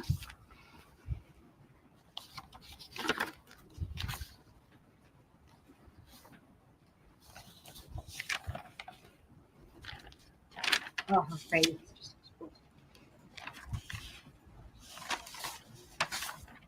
What, y'all, this attorney though. And I'm in sorry. The emails that the state introduced and discussed with you, where your mother is making lots of suggestions, mostly after relocation was denied, of things that you could do, like tell Danny you're going to raise them as Catholics, you're going to have them baptized as Catholics, all of those suggestions she was making, correct? Yes. She wasn't actually suggesting you do it. She was wanting you to use that as a means of negotiating with Danny, right? That's my understanding. That if he thought maybe you were going to do these things, he would reconsider the issue of relocation, correct? Correct. Why didn't she bring that up when they were already on that topic? Never mind. No point in asking. No point. She needs to do better with her checklist, apparently. Oh my God. Look at her. This, I'm shocked. It's bad enough if you're like wasting the jury's time because you're looking for something when you should have it organized. That's one thing. That's bad enough.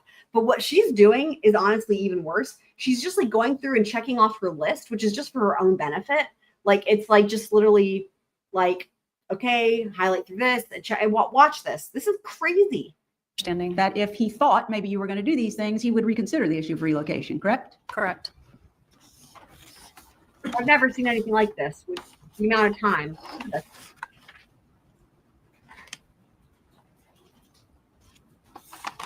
What is happening?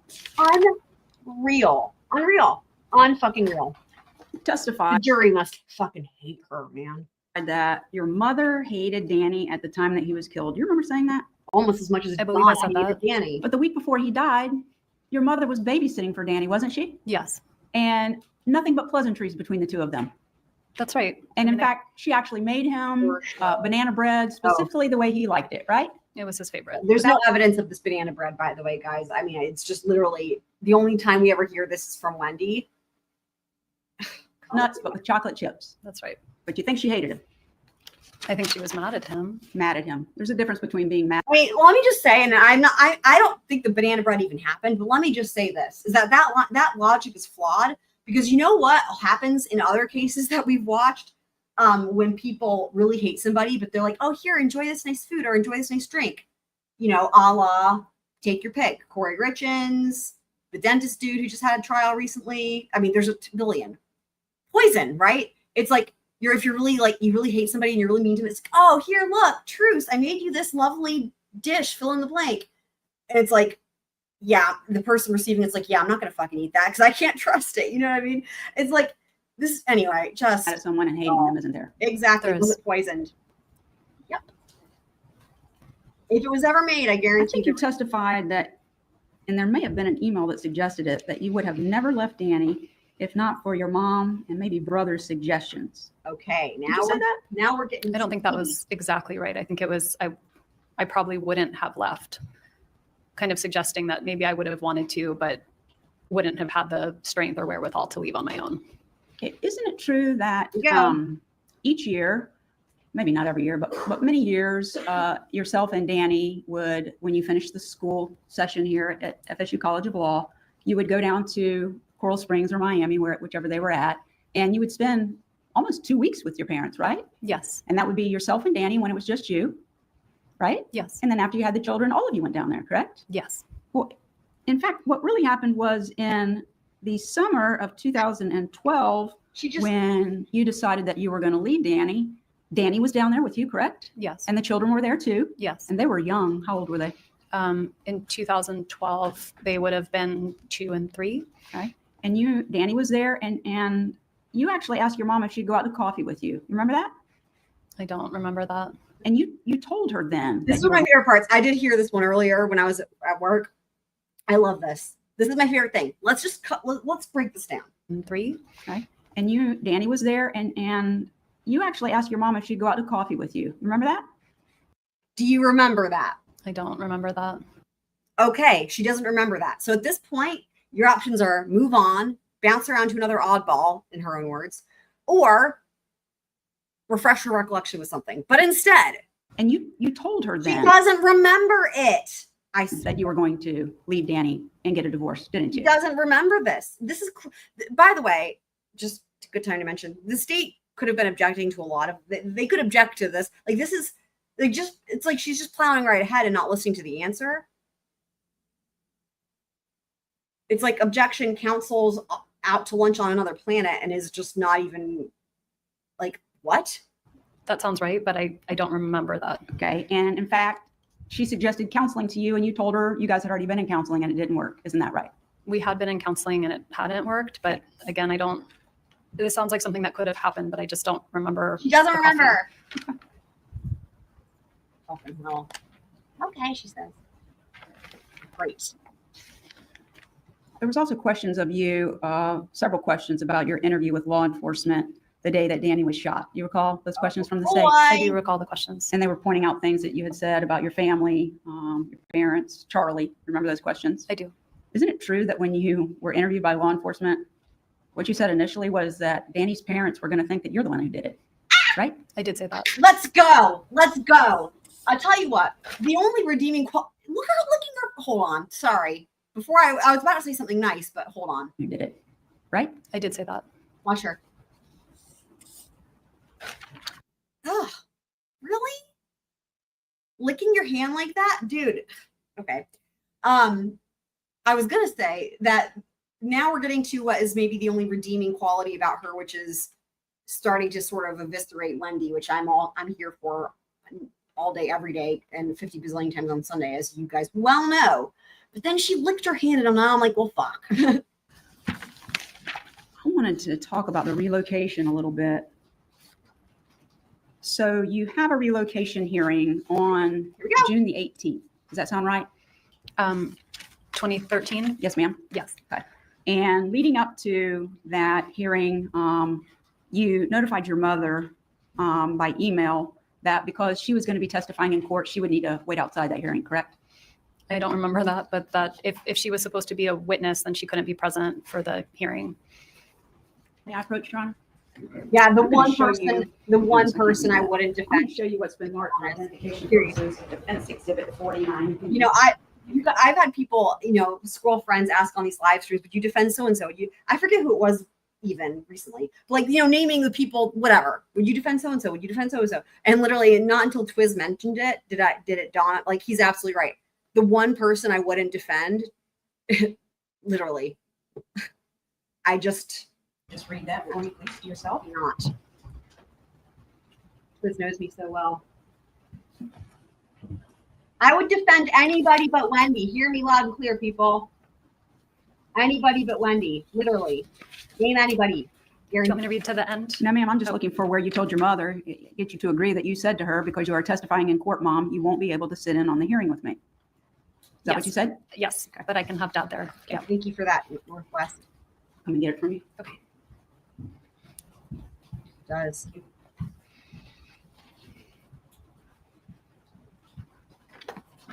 Ugh.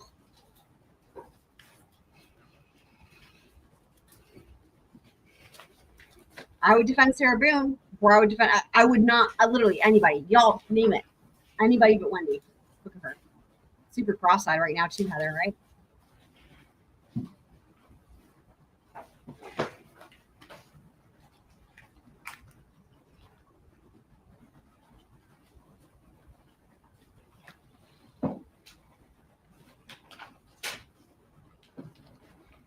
Wow.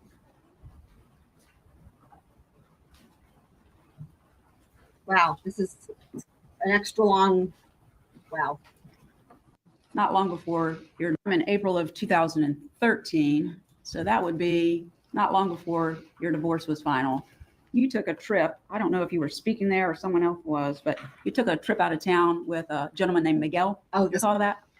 I don't recall the trip, but I was seeing Miguel at the time.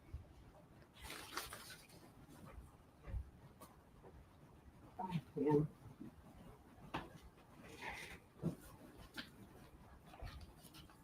You do recall the trip?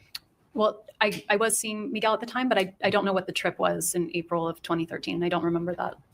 Can you tell me where we went? Yes, ma'am. For fuck's sake. Okay. That's a good question. Can she? Is she able to? I have no idea because she's quite inept.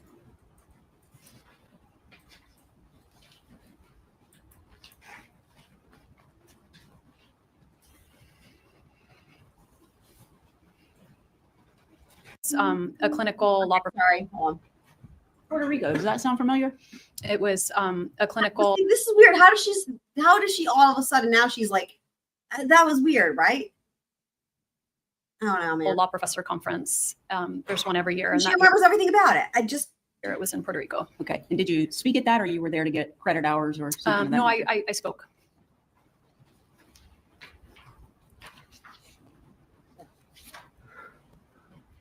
Northwest, you're better than I am. I couldn't do it. It wouldn't be fair to her to have counsel who constantly just wants to, like, I don't know, hit her over the head with her blunt force trauma binder. That's not a zealous defense for her. She deserves better than that. I hate to say it. Right? Magic.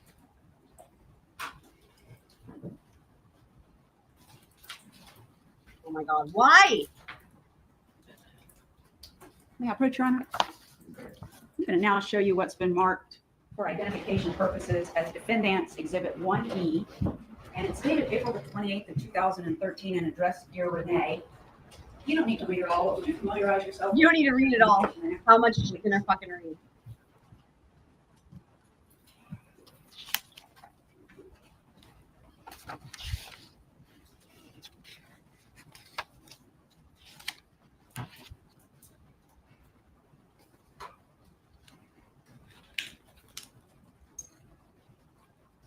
Yeah, I would defend your business before I would defend Wendy.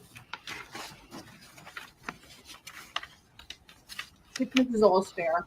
Thank you, Kit Smith. I love it.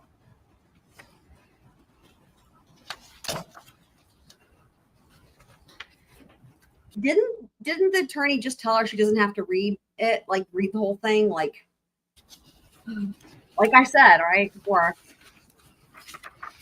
Okay, I've read a little bit. Do you want me to? No, that's okay. Okay. I'll point out Oh any God, sections that no. I wanted to discuss with you. Would you agree that you wrote this on April the 28th of 2013? Yes, it looks like I dated it.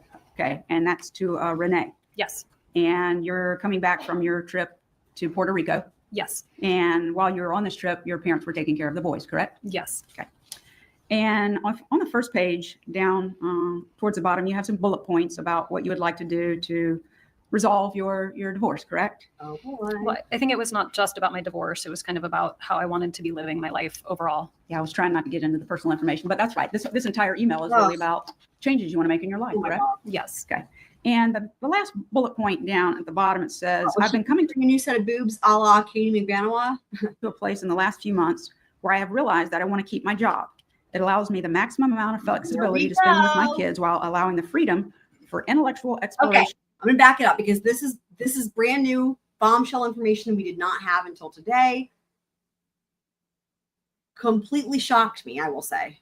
As I've been coming to a place in the last few months where I have realized that I want to keep my job. It allows me the maximum amount of flexibility to spend with my kids while allowing the freedom for intellectual exploration, one-on-one mentoring with students, and meaningful work in the community. I don't care that Gibbers told my colleagues that I stole from him and that I am mentally ill. Nasty things are said in divorce, and people know that, right? Yes.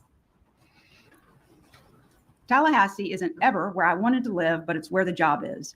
And it's where my boy's father is, which means they don't have to constantly be flying on planes or driving in cars to accomplish our custody situation, right? Yes. So you have the pending I don't know why. petition and motion for relocation, but as of April the 28th, you're starting to think maybe staying in Tallahassee is the right thing to do, correct? Yes. I don't understand what she thought she was doing with this. And then this goes on. Third page is now you're writing on May the 2nd of 2013, correct? Yes. A little different subject, but if you go to the next to the last page of that exhibit, It just makes no sense. see where it starts, wait, it's me again? Yes. Okay. The paragraph after that, I wanted to ask you about this. It says, on Sunday morning, we're supposed to sit on the same stage. You're referring to Mr. Markell, correct? Yes. In full regalia and clap for the graduating law students. I love graduation, and the Gibbs has never attended Oh, God. because it's normally on a Saturday morning and he is at synagogue, correct? Yes. And then you say it's on Sunday this year and I have the boys and the dean wants all faculty to attend. So I need to, it's only 2 hours and my mom can watch the boys during that time, correct? Yes. So it was fairly routine then for you to get your mother or both parents' assistance when you had somewhere that you needed to be and someone needed to take care of the children, correct? Yes. Exactly. And that's the thing. And she goes back and forth 100%. So that's it. So it removes the idea that Wendy wanted him dead, right? This is why it gets so weird. And this is going to come back. There's more to it than this. But basically, it makes it seem like it was literally all Donna, right? So that, but the other thing that's weird is this attorney goes back and forth between things that make Wendy look less culpable and Donna look more culpable, and then she'll go back to things that like make Wendy look super culpable. Like it's very confusing.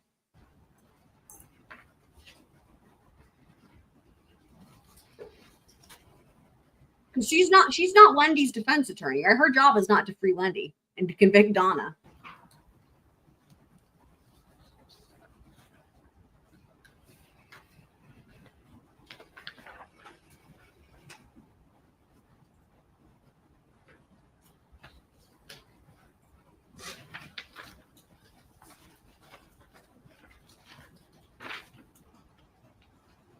Y'all think we're gonna hear from Jeff LaClasse tomorrow? Anybody know?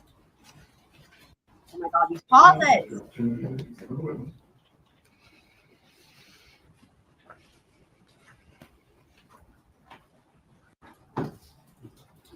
Unreal. Ms. Adelson, I'll take that one back and then show you what's been marked as Defense Exhibit 1G for identification purposes. Could you review that to yourself, please?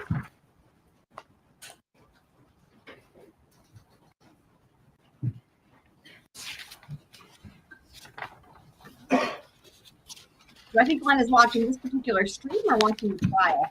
Definitely the trial.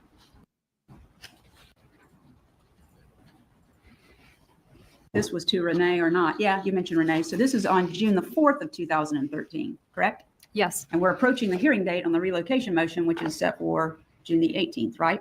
Yes. And in here, you're expressing some concerns over what you've been through in the divorce. But you said, and I think the state referred to this, that Mr. Markell had sent you a long message about how you could be doing all of the divorce stuff so differently in the spirit of love and joy, where we get together and talk about our vision for the boys and for our future. and I won't say what you said after that, but at this point, you're kind of agreeing with him. You want to do it peacefully, right? Yes. And you talk about the one alternative is you could call Gary. Now, Gary is the gentleman who was kind of offering you a position in Miami, right? Gary was a partner at the law firm where a position was offered to me. Okay. And your plan was to have him come and testify at the relocation hearing about the job that he would be giving you if you relocated there, correct? Yes. And you had other people who were going to testify there as well on your behalf, right? Yes. Okay. And so you say one alternative is you call Gary and say, I've changed my mind. I don't think it's best for my kids to move them to South Florida. Oh, I dear. appreciate you saving the job for me, but I'm not going to come to South Florida, correct? Yes. And then you Incredible. say, you call your brother and say, I love you, Charlie, but I'm going to stay in Tallahassee. Oh my God. I know you don't agree with my decision, but that's, Oh what's my God. that's for me and the kids right now. I hope one day you'll understand. That was something else you're Crazy. considering, correct? Right. This is shocking. I did not expect this. I mean, it's like everything that we had so far was like Wendy's hated Tallahassee, just like the rest. Like, this is really surprising. And then call your parents and say basically the same thing. And if they wanted to come up anytime and visit you and the boys in Tallahassee, they were free to do so, right? Yes. But that's like they've always been doing, correct? Yes. So you think if you take relocation off the table, that it will give you an opportunity to discuss things with Mr. Markell and hopefully work them out, right? Yes.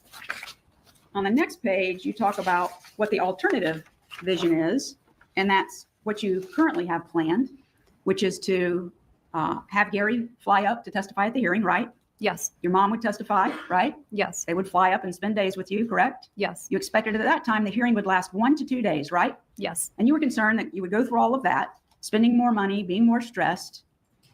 And then you say, for the chance to save face with my family and to be given an opportunity I don't actually want to live with them in South Florida. That's what you said, right? Oh my God. Right there, guys. To save face with my family. It's all about dude. This all becomes so much clearer, even more so when Rob testifies. Some of you guys may have seen it, may not have. I know some of you guys have, but wow. Well, I say an opportunity I don't actually want with all of my heart, but maybe part of it Okay. to live with them in South Florida. All right.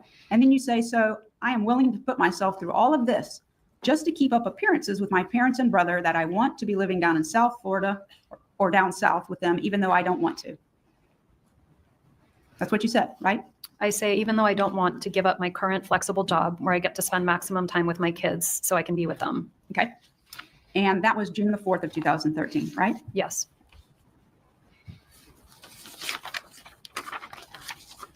And what you end up choosing was the second alternative, correct? I went through with the hearing. Okay. And I think, let me find it. If anyone hasn't seen Luis Rivera's proffer, worth watching because of the story about Wendy showing up at the house. May I approach, Your Honor? Like in other words, everything that is usually all of the things about Wendy that are suspicious that are talked about a lot don't even compare to what I think is probably the most suspicious of all, which is the thing that is least talked about, but it'll, I'm sure, come up in her trial. And we hear about it in Luis Rivera's proffer. I have it timestamped because it comes up and then it comes up several other times, but you can find those timestamps where he talks about how she showed up at the house. And I'm not going to spoil it. Just go watch it because take it from him. You know, that way you can hear him say it in his own words and see his gut feeling about it that he can't shake is really interesting. Like he gets really, that's the way to put it. It still bothers him to that day when he's in the proffer. Like he's like, something's fucked up here. Like anyway, it's just worth watching. Already been introduced into evidence as State's Exhibit 60. Let's see if I can figure out their lettering system. That would be Y. I'll take this and let you take this book. Okay. Oh my God. And if you would review that pleading or just this order that court entered, please. Yeah, his proffer is awesome. It's a really good one. Okay. Have you had an opportunity to review that? Yes. So you went into this hearing and Gary ended up coming, correct? He did. And he testified, right? Yes. And you gave some testimony, correct? Yes. And what happened was the judge kind of called a timeout, right? I don't remember a timeout. At some point, she wanted to speak to counsel. Is that right? I'm sorry, I don't remember that part of her speaking to counsel. In Do you remember the judge making some comments about the children hadn't been harmed and since he hadn't pulled out their toenails? I do remember the toenail comment. Yes. So she wasn't leaning towards relocation, correct? No. Okay. So even though you had other witnesses, you didn't proceed with the hearing, right? Well, I think we had the hearing and the judge decided. You didn't call all your witnesses, did you? I don't remember. If you look at the order, it says order on wife's petition to relocate with the minor children. And then it says what the court orders and adjudges. The court does not find that the wife has met her burden of proof that a relocation is in the best interest of the minor children. You see that? Yes, number one. Yes. And your mother actually stayed outside for the testimony of that hearing with your dad, correct? I don't remember, but I remember asking her to stay outside if she was going to testify. Okay.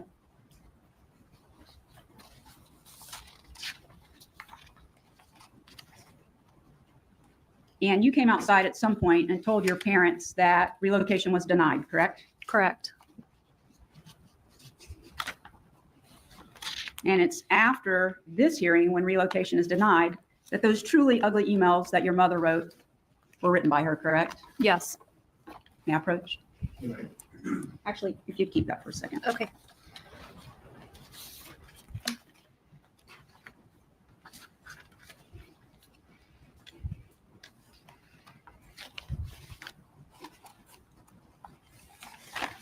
Once the final judgment was entered, the issue of relocation was over, right? Yes. Relocation from July 31st of 2013 until the time that Mr. Markell was murdered was never an issue again, was it?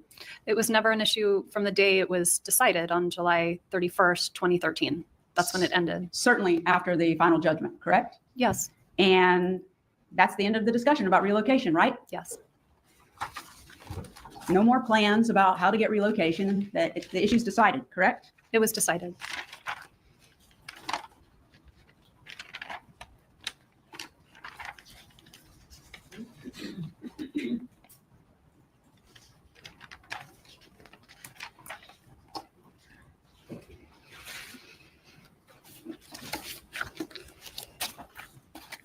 Ms. Adelson, if you look at that order that's entered by the court, besides saying it's denied, it says something pretty important, and I think the state pointed this out in its opening. There you go. It says that this denial is with prejudice Yes, ma'am. of the wife's petition for request to relocate with the minor children. And you're a lawyer, so you know that with prejudice means this is done. This topic in this divorce is over. Yes, with prejudice means it's a final decision of the court. But what it says right before that is, as such, the parties stipulate to denial with prejudice of the wife's petition. You see that? Yes, I do. So what happened is as after the judge says, if their toenails haven't been pulled out, I'm not thinking relocation, you actually stipulated to denial with prejudice, right? Yes. You did not tell your parents that you stipulated to denial with prejudice, did you? I don't remember any conversation there, really. So not knowing that it was denied with prejudice, your mother thought you still had an opportunity to get it up through your final hearing, right? I believe so. And This so is she, maybe one of the most crucial things here, because this shows that Wendy was actually hiding this from her mom because of how she knew her mom would react. This is wild. he kept writing these ugly things and giving you all of these ugly suggestions, right? She did write those emails. If you had told her you stipulated with prejudice, that's probably not what you wanted, Mom, but that would have been the end of it, right? I don't know. I would just be guessing. May I approach?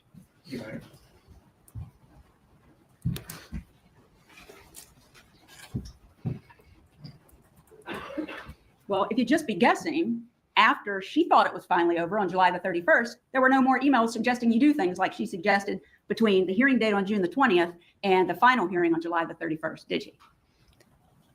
Can you help me? What is the question? So sure. So your mother doesn't know when you get out of the hearing on June the 20th that you've stipulated that this is a forever decision. So she writes these ugly emails, right? She may not have understood that it was a final decision of the court.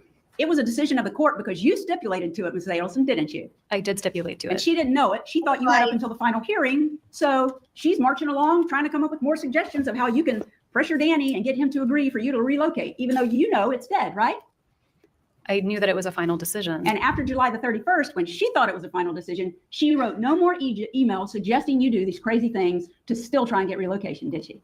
I don't remember the dates of the email, but And you I'm guessing testified no. when you got up, when the state was asking you questions, after you said your mother hated Danny at the time that he was killed, which you've clarified now that she was mad at him, not that she hated him. You testified you hated him at the time he was killed, right? I don't remember testifying to that. Well, then we'll need to take a break, Judge. Maybe we Right. approach. For the witness, I do. Maybe we approach. please approach. Oh my fucking God, dude. She's just. They take another break so she can get her act together, which she never does. All right. So I think she's almost done with cross, and then we have redirect, and then we get into Rob's testimony.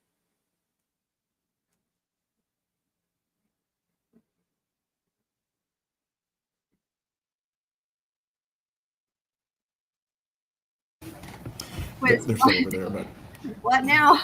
Twiz? Twiz be twizzin'. You know when you get your new scooter, Twiz?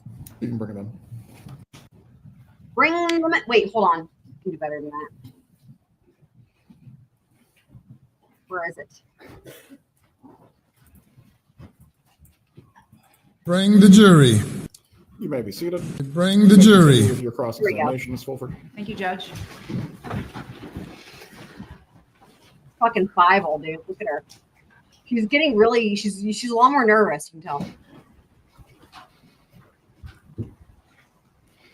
Adelson, isn't it true that before getting married to Mr. Markell in, was it 2006? 2006, we got married.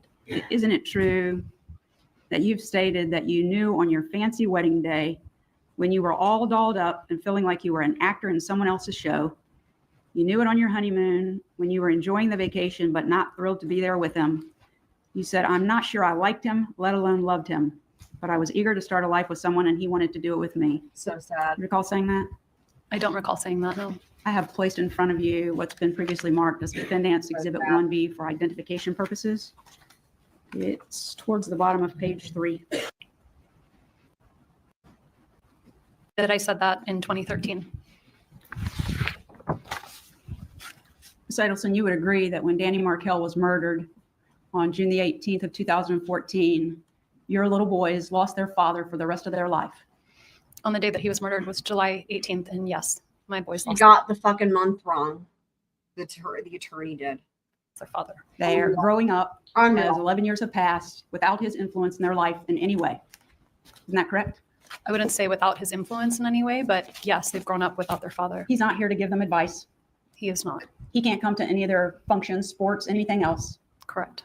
They're not eating kosher like they would have with their father. They are not. They don't have him at all. They don't have him in their lives day to day, no. Because on July the 18th of 2014, he was brutally murdered in his driveway. Isn't that true? That is true. And you testified on direct that anybody in your family that had anything to do with it should be held responsible. Isn't that correct? Yes. And that includes you, doesn't it? Anyone who's responsible. I mean, that's actually a brilliant finish. I mean, it doesn't help Donna. I mean, I don't understand why she's doing any of it, but I love this finish in terms of just like the windiness. That anybody in your family that had anything to do with it should be held responsible. Isn't that correct? Yes. And that includes you, doesn't it? Anyone who's responsible. We have a clip for this. Nothing like quoting Wendy back to herself, right, guys? Is there any way that you would think somebody tried to kill my ex-husband, they should be prosecuted to the full extent of the law. Famous last words, Fievel. Redirect examination. You said you were an actor in someone else's show. Whose show was it? I think I felt like I just wasn't Oh. fully present in my own life, that I had always been a real people pleaser. And so there was an aspect of it's not always being true to going in myself and for wanting to getting- make other people happy. And one of those people is your mom, right? Yes. And that's part of why you kept going with relocation, even when you kind of had some doubts about it, right? I would say it's part of the reason. You were asked on Obviously, cross-examination they're about the well final treated. order on relocation issued June 20th, 2013. And didn't you stipulate to making it with prejudice, I guess? Do you remember doing that? I don't actually remember stipulating. I mean, I see it in the order, but I don't remember actively saying anything or participating in a stipulation. In fact, when you testified about this previously, didn't you indicate you didn't know what with prejudice meant? I think Oh shit. it's not something What? that comes up in my daily practice. No. And so at the time I had forgotten that it meant that it was a final order. Oh my God. It was suggested or said on cross that you didn't tell your Yeah, mom it not was your final and she shoe. was misled and she thought there was still room for it, right? That is what was said to me on cross. I'm going to approach and show you what I've marked as 64JJ.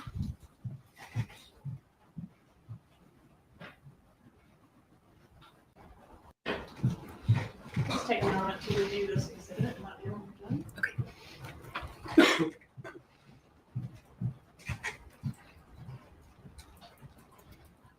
Recognize that email? I mean, I recognize the email address. Is that what you mean? Yes. What's Yes. the email from? The email is from my mom and dad's email address to a friend of theirs. Who's the friend? The Klegermans. I think it's Vicky, the woman in the relationship. Okay, and it's signed Love Donna, right? Yes, Okay. sorry. So it's from my mom. And in this email, does she indicate to the Klingermans that there is no chance at the appellate level for appeal of your relocation? Yes, that's what the email says. All right, and is that email dated 6/25/13? Yes. So 5 days after the order was issued, your mom did know that that order was final, based That's- on this. Based on that email, yes. Okay, it was, you were asked questions about, your mom never suggested any harm to Dan Markell to you, but she did want to bribe him, yes? Yes. Take control from him, weren't those her words? Yes. Aggravate him, Yes. scare him, I don't remember scare him, but I believe that was part of it.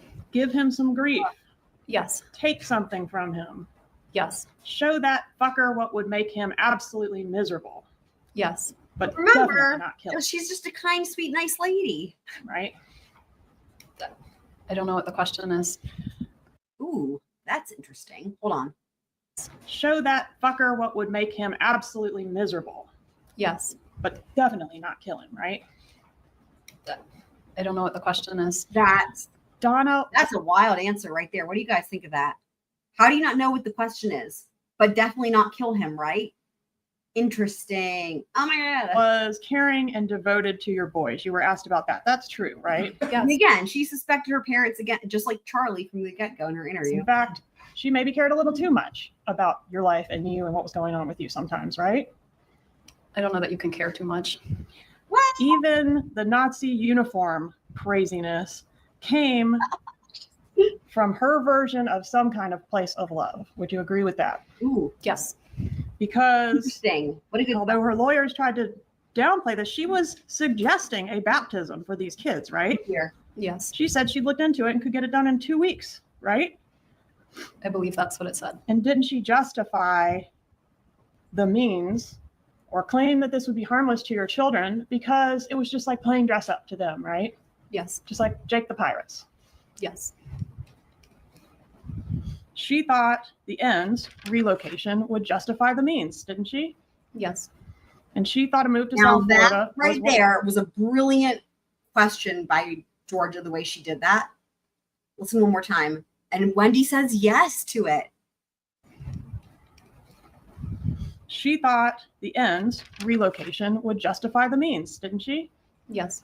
Right. And she thought a move to South Florida was what was best for you Yes. and what was best for your children, Yes. who she cared about more than anyone in the world. Wow. Wow. I mean, I don't know who she cared Wow. about most in the world, but she loves there- me. Is and there anyone that she cares about more than those two boys? my dad? Okay. She thought relocation was best for those boys. They were Yes. going to have better opportunities, right? Yes. Better family support, Yes. a happier mother Yes. with a more lucrative profession. Yes. And your lives all depended on it. Isn't that what she said? Yes. And Dan Markell could have agreed, couldn't he? Exaggeration. He was amenable, but then he didn't want to ultimately. He could have moved to South Florida, right? Isn't that what you were asked on cross? Yes, he could have. Could have moved to South Florida and enjoyed all that delicious kosher food down there, right? Yes. And if he had relented, you and he could have had separate lives in Miami and happily co-parented the boys, right? In That could have theory, happened. Yes, it could have. Except he wouldn't relent, would he? I mean, he said no, and so we had a hearing, and the judge said no. Right. He wouldn't relent. He wouldn't give your mom what she wanted, would he? I mean, we only had one conversation about it, so it wasn't like a ongoing thing. It wasn't an ongoing thing? What wasn't? I mean, between Danny and I, we talked about relocation. He said he would think about it, and then he said he didn't want to. And then we had the hearing, and then that was the end of it for me. Yes, but you were asked on cross, wouldn't things have been potentially great for Danny down there too? Yes, I think they would have. Couldn't we all have lived happily ever after if he would have agreed to move down there too? Possibly, right? Possibly. But he wouldn't agree. He didn't agree. No. Nothing further. Wow. Jury, before we continue this afternoon, we'll take a brief break. All right. Y'all ready for this? Now we have Rob Adelson. Here we go.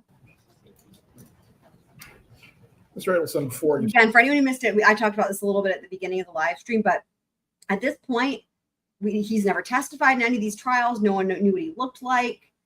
He's just been, he's estranged.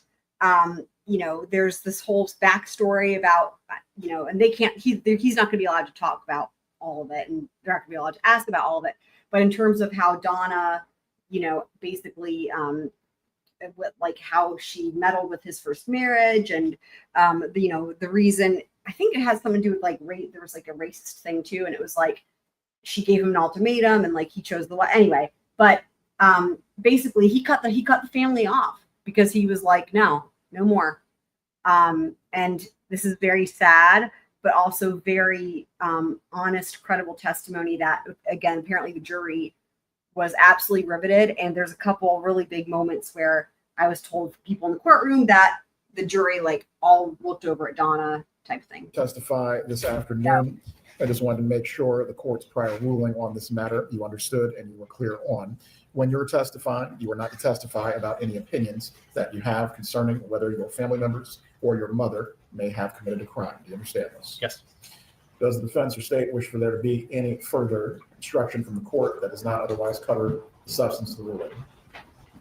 No, sir. Yes, sir. Please bring the jurors. Yep. The jury.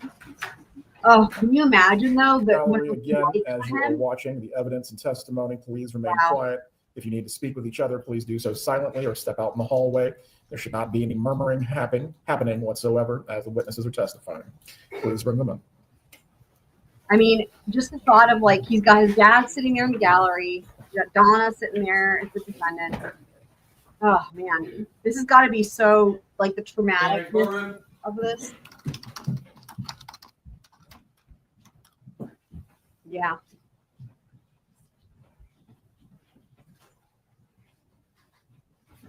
Wow. Mr. Adelson remains standing. Everyone else can be seated. Please raise your right hand to be sworn. Do you swear or affirm the testimony you're about to give in this matter will be the truth? I swear. You may take your seat. Please speak loudly and clearly. You can adjust the microphone as need be. Ms. Dugan, you may examine. Thank you. Could you tell us your name and spell your name for our court reporter, please? Sure. Robert Todd Adelson, Adelson. Thank you. In what state do you currently live in? New York. And how long have you lived in New York? 13 years. Okay, so since maybe 2012? Yes. All right. What do you do for a living in New York? I'm an ENT. Okay, so you're a nose and throat doctor? Yes. And how long have you worked as an ENT? For 20 years. How do you know the defendant in this case, Donna Adelson? She's my mother. And Harvey Adelson's your dad? Yes. Wendy and Charlie Adelson are your siblings? Yes. Okay. And where did you grow up? In Coral Springs, Florida. Is that a bit north of Miami? Yep. About how long of a drive? About an hour north of Miami. Okay. When y'all were growing up, did you all, the five of you, live in the same house as a family? Yes. And who's the oldest child? I am. Okay. Who's the middle child? Charlie. How many years between you and Charlie? 3 years between Charlie and I. And then who's the youngest then is Wendy? Yes. And how many years between Charlie and Wendy? 3 years. Okay. When you were 18, did you move out of the Coral Springs house? Yes, when I went to college. Okay. And did you go to college at University of Florida? I went to Tulane. Oh, thank you. Okay. Did you live in Gainesville at some point? I did, yes. Okay, thank you. So after you went to college at Tulane and then went on to med school, went on to residency, throughout those years, did you continue to talk to your parents and your siblings on a regular basis? Yes. And would you see them a couple of times a year? Yes. When you were in school, would you go home for the summer? Yes. Based on your personal observations throughout your life of your parents and of your siblings, who is the leader in the family? Who tends to run the show? I think my mom. Okay, so Donna Adelson? Yes. Would you describe Donna Adelson's personality as being more controlling or more laid back? I think more on the controlling side. What about, God, this is just so heartbreaking. is she kind of a more assertive person or a more passive person? More assertive. What about your dad, Harvey Adelson? What's his personality like? I think he's more passive, more go with the flow. Okay. So they're kind of opposites in that way a bit? Yeah. When you and your siblings were growing up, was Donna Adelson a very involved parent? Yes. And when I say involved, as far as with your life and with your friends and with school and with that type of thing? Absolutely. Did she have certain fixed ideas throughout your life of certain things she wanted to happen in you and your siblings' life? Yes, absolutely. Oh boy. Was it acceptable if you decided to not do those certain things that she was fixated she wanted you to do? Was that acceptable to her or no? No, I think she had certain sort of rigid, fixed ideas or impressions for what she wanted for us. And if you went along with that, things were fine. If you didn't, things were not fine. Did she have strong opinions about who you all married and what you all did for a living and those types of things? Yes.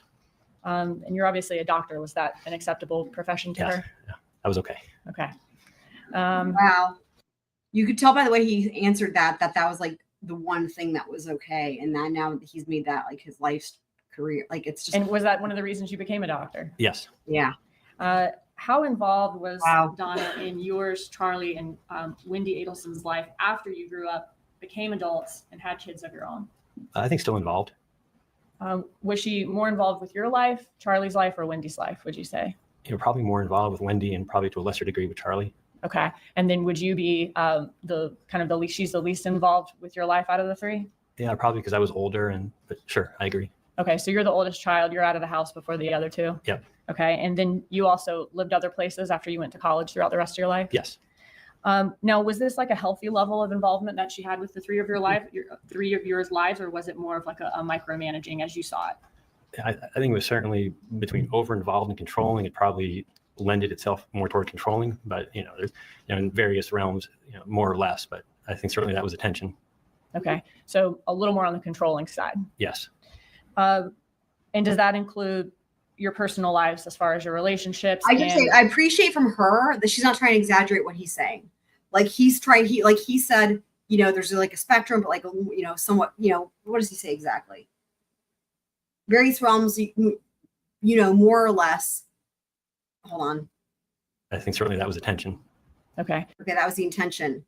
But then I love what she says. She could have been like, oh, so she's way more control. But instead she's so just like, hold on. So a little more on the controlling side. A little more on the controlling side is a very fair, understated way of confirming his answer there. And I just appreciate that she's not trying to exaggerate it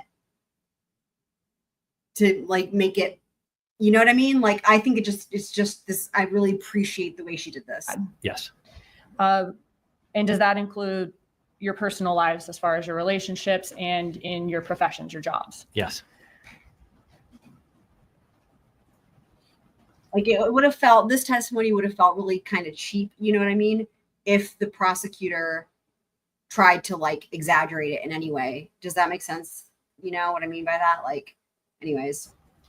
Was it Charlie who always needed more attention than the other two children? I think so, yes. When did Wendy's life start becoming one that she needed to pay or give more attention to? I think when she had some troubles in her marriage, I wasn't aware there were any troubles in her marriage until Wendy left. But I think around that time when she had two young children, I think that was when she became more involved. And I was, at that point living, pretty good distance away. Okay. Were you living in Philadelphia at the time? Yeah, but first in Philly and then in New York where we live now. Okay. And so Charlie always got a lot of attention. And then Donna also started giving her attention also to Wendy's life once Wendy starts going through the separation or divorce. Yeah, I agree. Okay.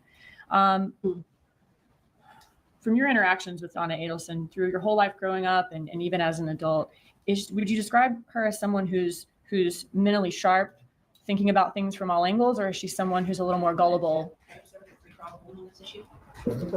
Yes, sir. You're objecting on that one. So of course that question's going to be going to the whole thing of like, would she have had the wherewithal to like, depending on what type of defense they offer, right? This whole thing of like, if they're going to try to say like, oh, she had no idea they were like, what this was with like with the bump, you know what I mean? Like she's clueless, right? It's like, is she really just that gullible, or is she actually know what's going on, type of thing?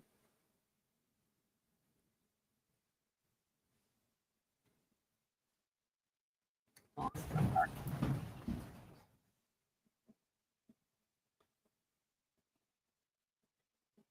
poor guy.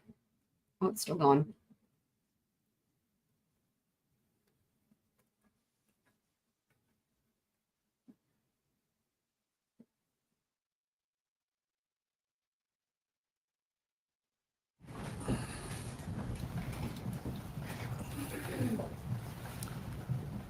Objection is sustained. You may continue with your examination. Were Charlie and Donna Adelson dependent on each other or pretty independent from each other? I would say Charlie was probably somewhat dependent on my mom to help him out with organizing stuff, his dental practice. I think he probably relied on her a lot. Okay.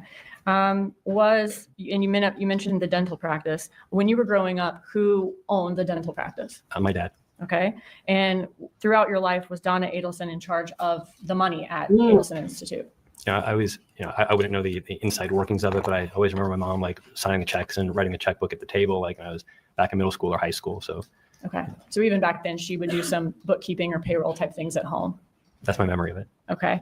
And then did the dental practice, you said it obviously started out at Harvey's. Do you remember a time when Charlie Adelson took over? I remember my dad making a joke about him having a very understanding boss because Charlie was now his boss. So.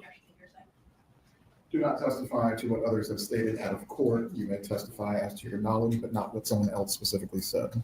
The objection is sustained. You may continue. I understand you were telling us how you remember that, but can you just tell us around what year do you remember that happening? Around 2012, Charlie purchased the practice. Okay. And then was there a time that you remember Charlie somehow selling it back to Harvey? Harvey Adelson is then becoming the head of the practice again.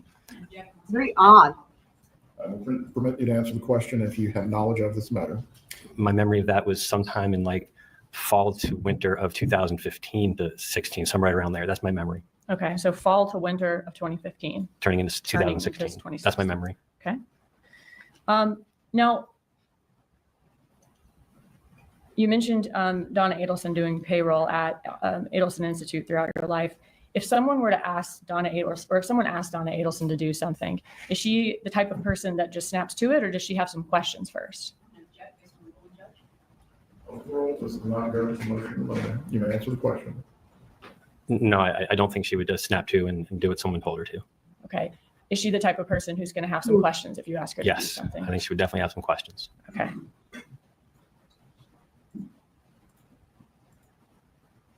How did Donna Adelson feel about Dan Markell when he and Wendy first got together and were headed towards marriage? He was very positive about him. Okay. So he was somebody she approved of. Yes. All right. And how did that change as Wendy and Danny's relationship soured? They ended up moving towards divorce.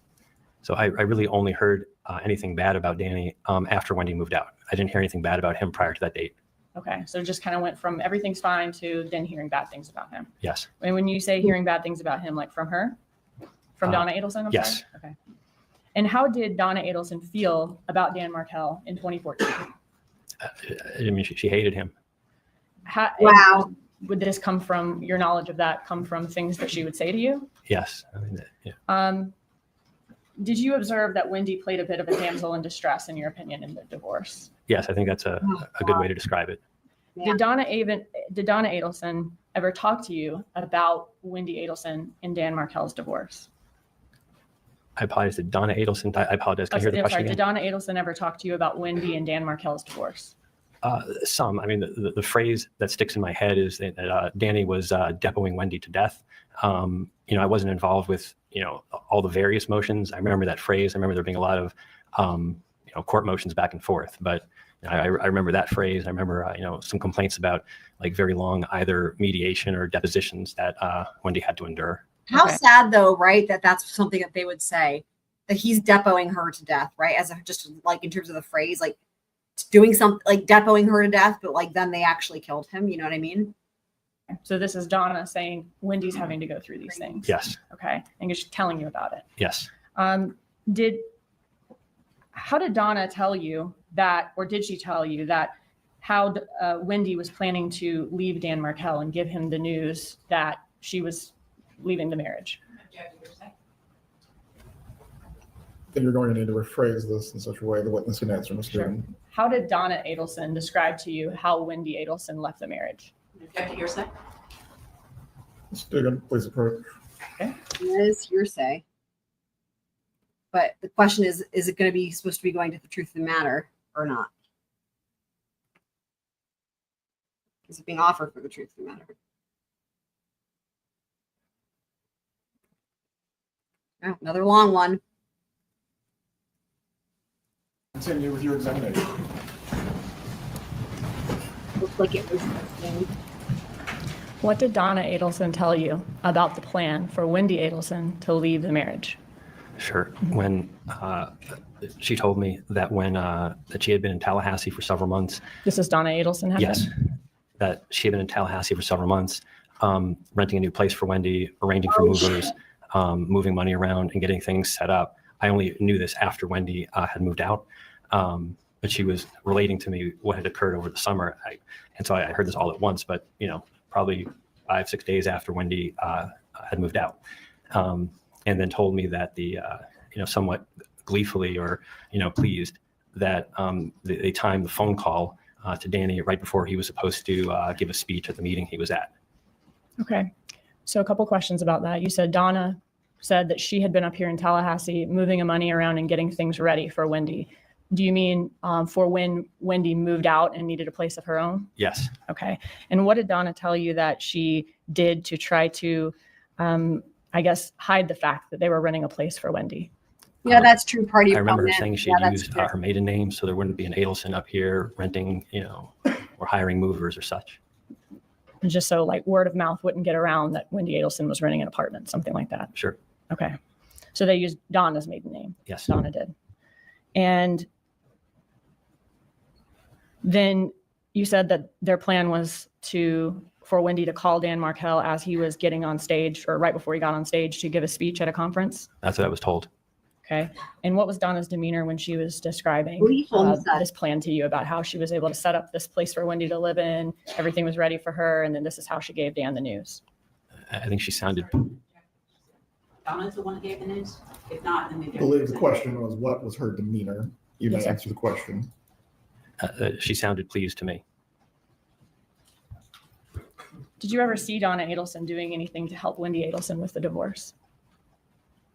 I think she was, answering a lot of emails and looking over, emails that went back and forth, looking over motions and such. Did you personally see that when she was visiting you? Did you see Donna Adelson doing those things? Yes. Okay. Was there an occasion when you all were in the hospital and Donna came to visit and was doing those things in the hospital?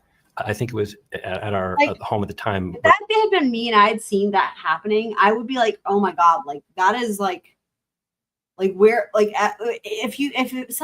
if up to that point you hadn't realized something's terribly wrong and you need to get the fuck out, that would be the huge ass fucking red flag of whatever of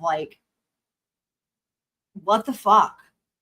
It's the meddling, the control, but also she's not an attorney. It's crazy. It's so fucking crazy. Before you went to the hospital, but yes, that's where we, saw the email. Okay. And while she was at your house during that time, was that when you were living in Philadelphia? That was in Albany. Albany. Okay. Did she want the Wi-Fi at that time so that she could get on the internet and work on these filings? Yeah, she said she had things to do to help out with the divorce. Oh my God. What date would that have been? Do you remember? October of 12.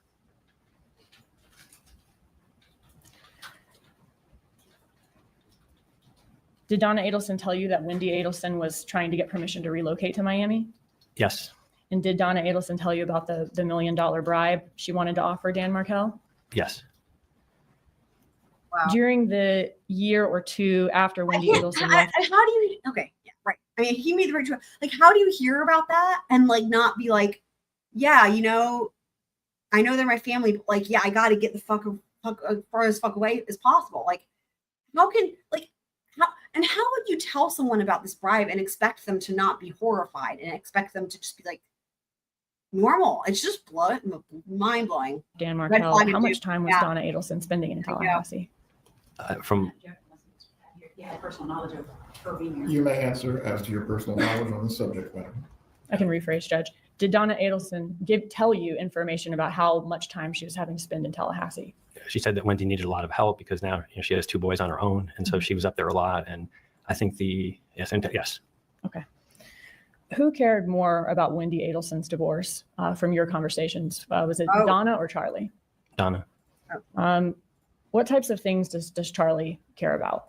What are kinds of things is he really into? I mean, like go-karts, jet skis, going out, boats. Not Wendy's Wow. divorce. Okay.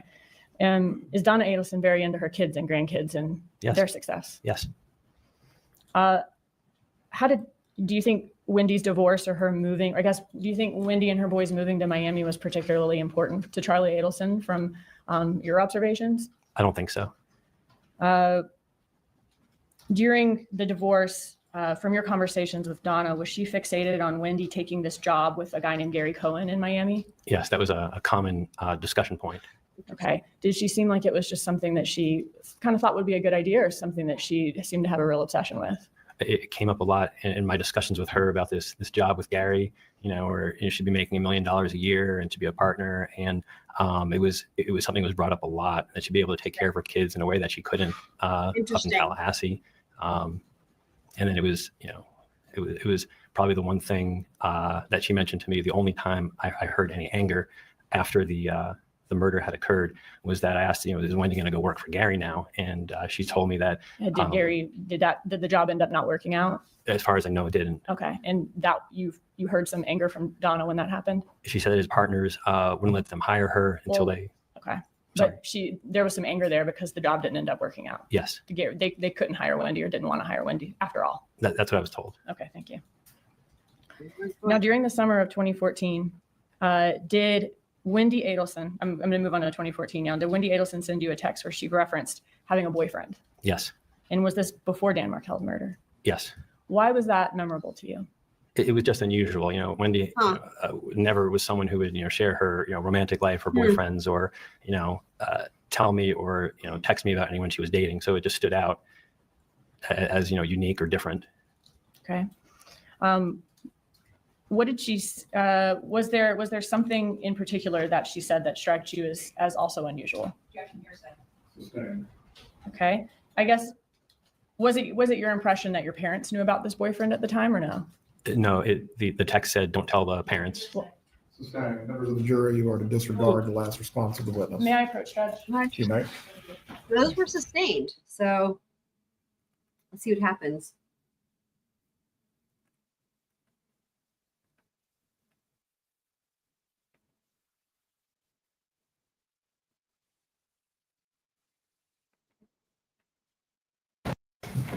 You may continue your examination, Ms. Dugan. Okay, so I was asking you about this text that you received from Wendy Adelson. Can you tell me about this text? Sure. She texted me that she was going to Gainesville for the weekend. And no, actually, yeah. So that's because it's Wendy's text and not Donna. Yeah. It was 2014. So I last lived in Gainesville about 3 years prior to that. Mentioned that she wanted that. I mentioned the name of Jeff. I asked who was Jeff. The response was my boyfriend. I responded, I didn't know. And she said, you wouldn't, I didn't hear it from the parents. He says, no, they don't know. And so it just struck me and then she sent me some pictures of Jeff with her and the boys. It struck me as unique because she'd never shared the name or photograph of a boyfriend before. Okay, so. Members of the jury, as to the last question and response, you are not to consider the hearsay statement for the truth of the matter asserted.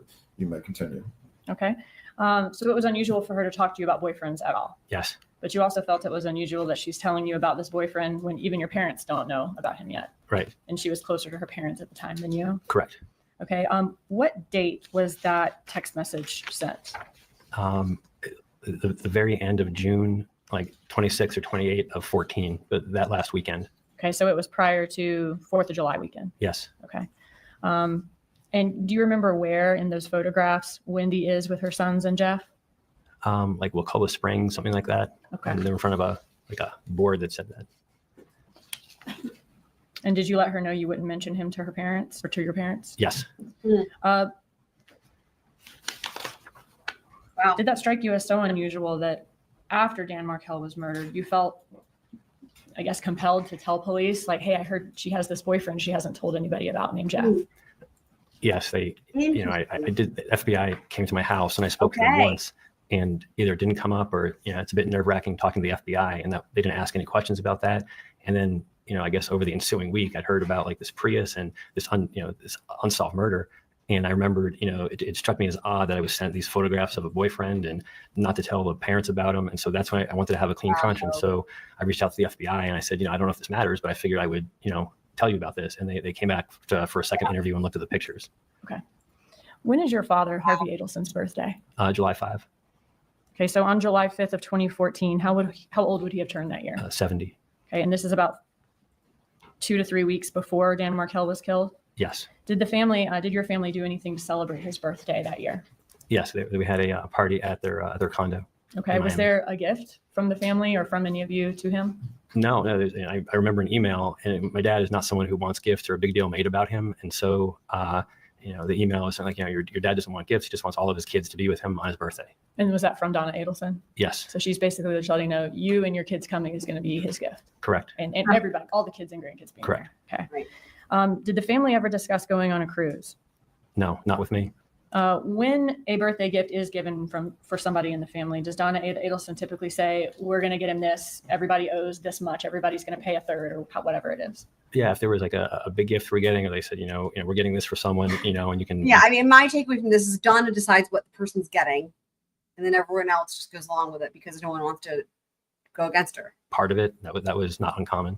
Okay. So tell us about the party. You said it was at the Continuum? Yes, at their apartment. Okay. So is that like a condo building in Miami? Yeah, on Miami Beach. Okay. On Miami Beach, like South Beach? Yeah. Okay.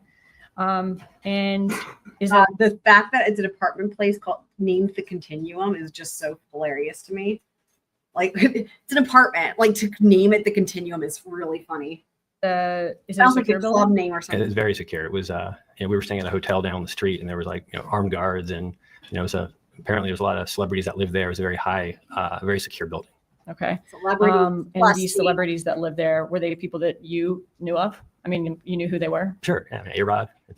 Did these people have kind of guards of their own too in the building? I don't know. Oh, okay. So the guards that you saw were the guards in the front? Yes. All right. Had your parents, how recently had they moved to the Continuum? I got the idea. It was certainly less than a year. Like, I don't remember exactly, but it seemed like they said they were going to try living down in South Beach to see if they liked it for their retirement. And so it had to be sometime, before, because they were pretty well moved in there. But I don't remember the exact time, but if I'm guessing, like maybe 6 months before or something like that. Okay. So by the weekend of the party, July 5th, are they like fully moved into their condo there? Yes. Okay. And are they living there full time from what you know? It seemed like that, but I couldn't. I know they still own the house in Coral Springs, so I don't know if they're just there on the weekends, but I couldn't say definitively, but it looked like they were living there fully. Okay. Was his party on his actual birthday or another day of the week? No, on his actual birthday. All right. Was your brother Charlie there that weekend? Yes. Wendy and her sons, were they there? Yes. Was the party catered? Yeah, there was. Yes. What type of food did you have? There were like past hors d'oeuvres, and then there was a paella chef on the balcony. Okay. Was the party a surprise for Harvey? No. So you were never told, don't tell him about it, it's a surprise, no. Anything like that? Don't tell him. Were you not supposed to tell him anything about the party that was a surprise? No, there was nothing about a surprise birthday.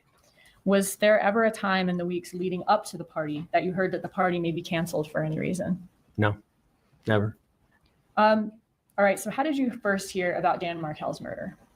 I heard the day after the shooting occurred. So that would be Saturday, July 19. I was at a meeting in Chicago, and I think I got a phone call first, and that I was in a meeting, and so I just said can I call you later? And then I got a text message shortly thereafter, like right before 10 in the morning, that said like, tragedy here, please call. And are these from Donna Adelson? Yes. Okay. So were you able to call her that morning from the conference in Chicago? Yeah. So I walked out and went to the hotel lobby and just hit call. Okay. And tell us about that conversation with her. So it's one of those moments that you'll just remember forever. So I remember being in the lobby of the Westin, and I assumed something terrible had happened, and I wasn't ready for it. She said, so we just want to let you know that Danny's been shot, and they took him to the hospital, but he didn't make it. And it didn't make any sense. And I probably asked like a few medical questions, and they said they're driving up to go help Wendy, and we'll talk to you later. We can't talk now. Okay. Was she crying in that conversation? Not in Donna the Adelson? conversation. Sir? No, she was not. Okay. It was very matter of fact. Did she ever give you any further detail that weekend about how he'd been shot, or other than just Danny was shot and he didn't make it? I think it was the next day. So the only really other time that I spoke with him that weekend, I was in the airport going home like Sunday afternoon. So it was definitely the next day. And, it was the first time I could actually have any kind of conversation. And, one of the things that she told me is, it bothered me, but I didn't have any other details about, but she said that, someone went to the front door and said, "Are you Dan Markell?" and then shot him. And then I said, "Well, how could you know that? Who's telling you that?" And she said, "Well, that's just what they're telling us." And it just, So she said someone told her that someone knocked on Danny's door, said, "Are you Dan Markell?" He said yes, and the shooter shot him. Crazy. that's the story I heard. And, later we found out that wasn't what happened, but that story bothered me a lot because there's only one way you could hear that story. Was she crying when she told you that information? No. Did you mentioned earlier that law enforcement contacted you after Dan Markell's murder? Did they contact you to try to see if you knew any information? Yeah, they came to our house. I was already at work, and so they talked to my wife. It had to be a Wednesday or Thursday, so I was already at work. And is this your house in New York? Yes. Okay. And did you end up talking to law enforcement and letting them, answering their questions, letting them know what you knew?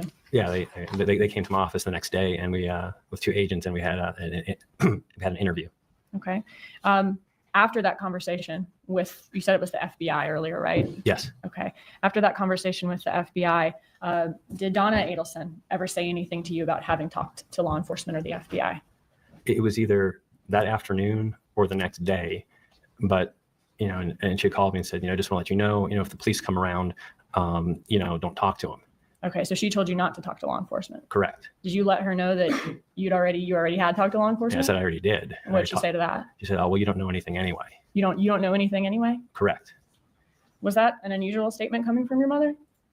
Yeah, everything that week was unusual, but I clearly didn't know anything, but I wasn't going to not talk to the FBI if they show up at my house. How did you respond? Crazy. Let me ask you this. After the murder of Dan Markell, did Donna Adelson seem curious about who killed Dan Markell? No. Was there a complete lack of curiosity? Yeah, nobody seemed curious. There it is. Did you actually ever ask her, like after the murder, like, hey, like, what do you think happened? What do you? Yeah, and the conversations were kind of rerouted, or that was certainly discouraged. And it was probably like maybe sometime like mid-August, when I finally had a chance to ask and say, what is going on? This was not a small event. This was getting a lot of notoriety. And I said, what do you guys think happened? And she had said, I don't know and I don't care. It doesn't concern me. Oh. Was that out of character for her to not be curious and not be asking some questions? Yeah, it was an unsolved murder of, my former brother-in-law, like someone that we all know very well. If it was like some neighborhood gossip, people would be interested. This was like national interest, and nobody had any curiosity about, who did this to Danny. Is a person, you mentioned that, not only is it your brother-in-law, but it was like national news at that point as well. Yes. And regardless of it being national news or not, is a person dying from gun violence an extremely unusual thing to happen in your family? Right.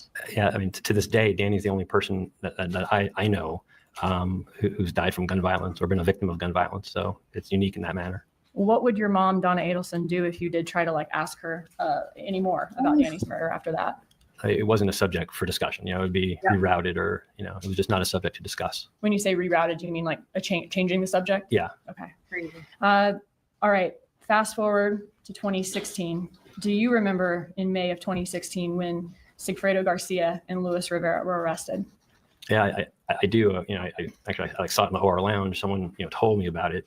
It had to be like a Wednesday, and you were in the operating room lounge? It was someone the lounge. told you. It was someone else, because stories like this people see on Twitter or such. And I remember someone telling me, did you hear about that the case, because it's more than one person had followed it, and I saw it, and then that was on the 26th, and I remember the dates because our anniversary is on the 28th of May. My wife and I were like, should we call them? Like they arrested some guy who killed Danny. And When you say them, you mean like, should we My call my parents. parents? Alfredo. Yeah, okay. That's So right. it was Alfredo. big news that even people you work with were seeing that there were finally some arrests made. Right. Okay. And that was 2 days before your anniversary. You said? Yes. Okay. So did you and your wife eventually talk to your parents? We did. Like we thought, like, should we call them? And we figured, if they wanted to call us, they would call us, and then they didn't. And so we figured, well, they'll call us on our anniversary, and so we can just sit tight. And I'm sure it's pretty stressful. And this guy was arrested in Miami, and so they called us on our anniversary, which was the 28th. Okay. So that was 2 days after the arrest, I think. 2 days after I found out. Yes. 2 days after you found out. Thank you. So on the 28th, did you talk to Donna Adelson? Yes. All right.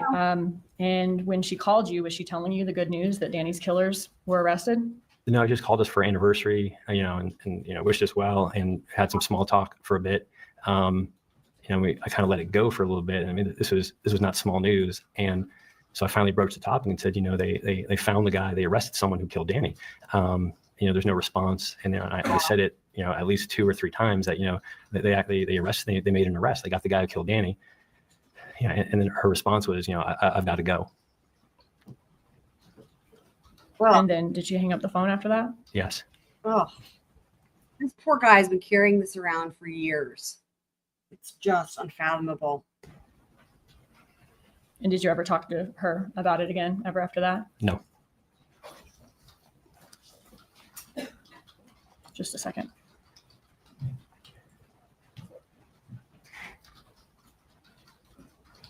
I mean, and she doesn't, I know she's been told she's not supposed to have any reactions, but it doesn't look like I guess the reactions she was having before were just fake anyway, but this is wild. Like, there is literally no empathy. Like, her reactions were over the top, right? If she had any ability to empathize, like, this is her son. Like, you can have empathy without it being an over the top thing for the jury, right? When, like, the jury's not like up close in your face the way the camera is. Like, this is scary. Like, there's just nothing. And the pain that he's had, like, it blows my mind. Like, wow.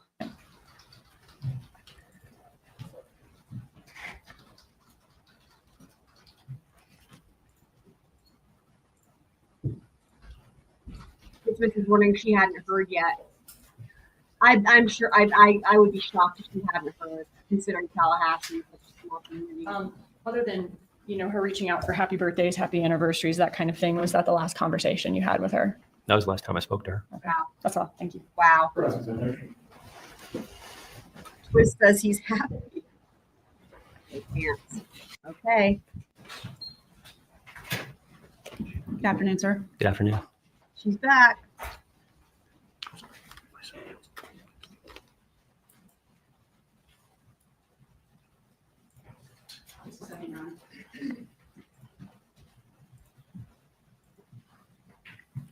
Mm-hmm.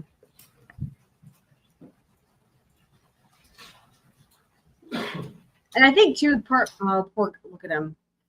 I think part of it too is like the way that Sarah Dugan put that questioning, so that it's like, even just his coworkers, right? Like, people living in a different state, like in other words, people who are just like random people that have no relation to Dan Markel, right? People just, again, like all around the country, they're like, oh wow, they got the guy who killed him, right? Because they care that the justice is served, right?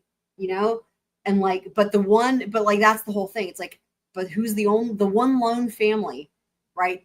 That, I guess in this case, we can only say it was his reaction was, or he only heard from Donna, but like, who's like the one person, right? Like, that doesn't care. And it's like, you know what I mean? But yeah, you can see he's kind of processing what just happened, I think. Yeah. Wow.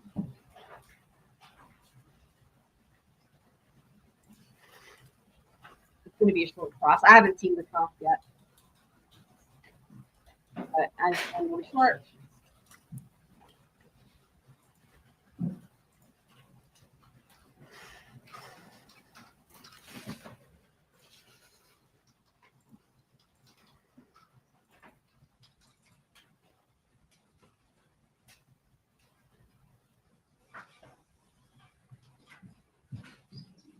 Yeah, 100% try not to. Yeah. I'll say it again. Good afternoon. Good afternoon. In 2012 and 2014, how many times did you come to visit your family in South Florida? 2012 and 2014. My daughter was born in October of 2012. And so I think my dad's birthday, oh no, there was a Thanksgiving, I think in 2013. So I mean, pretty much Thanksgivings were the times when we would travel, having a 1-year-old and a 3-year-old. So Sure. Okay, so Thanksgiving of 2013 and then your dad's birthday in 2014. yeah, there could have been one other Is one, her but strategy here going to make it be like, oh, he didn't even really know them because he was never around? Is that what she's going to do? No. Please tell me it's not what she's going to do. I remember those two for certain that I could swear to. Okay, and when you came for his birthday was on the 5th. You came in on the 4th, the party was on the 5th, and you left on the 6th, correct? That's my memory of it. And Thanksgiving, kind of the same thing? I mean, you got a job you got to get back to, right? Yeah, yep. Ick. And how frequent were the phone calls that you were having with Yeah, your family? she's doing. Probably less than once a week, maybe every other week, something like that.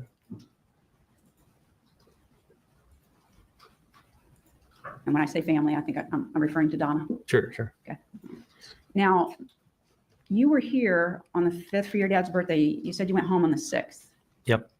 And Danny Markell was brutally murdered on July the 18th of 2014. That was in the summer. Correct. Recall that? Yes. And when did you arrive in Florida to be with your family? I didn't. Thank you.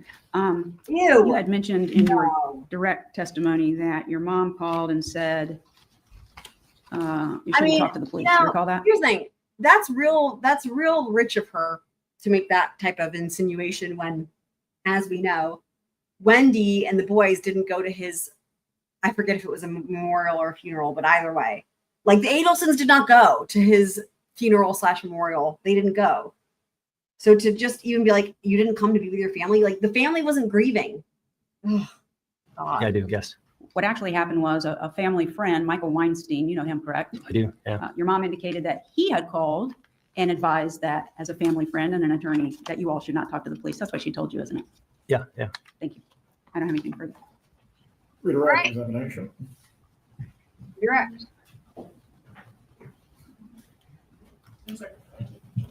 You may step down. Okay.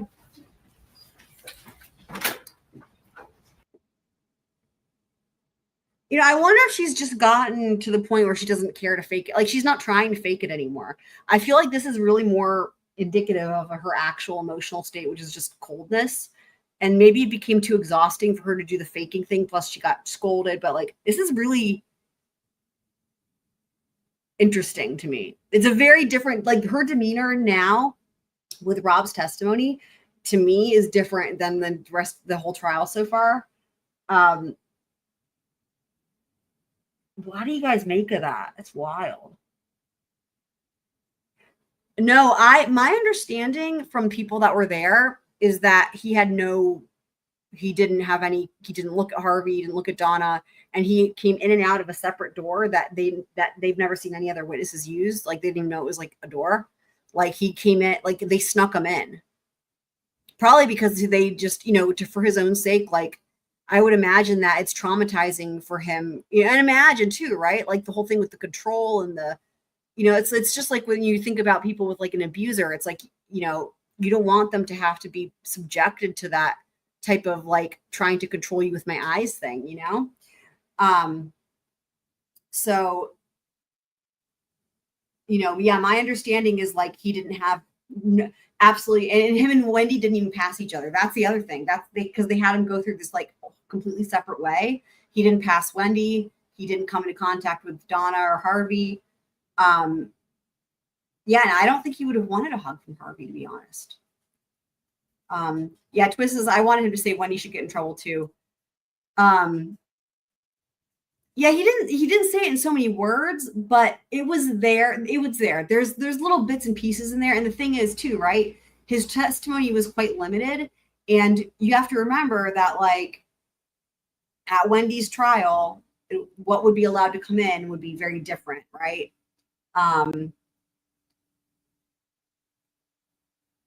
But there were a number of things that he said that were like I can't remember anything off the top of my head, but like,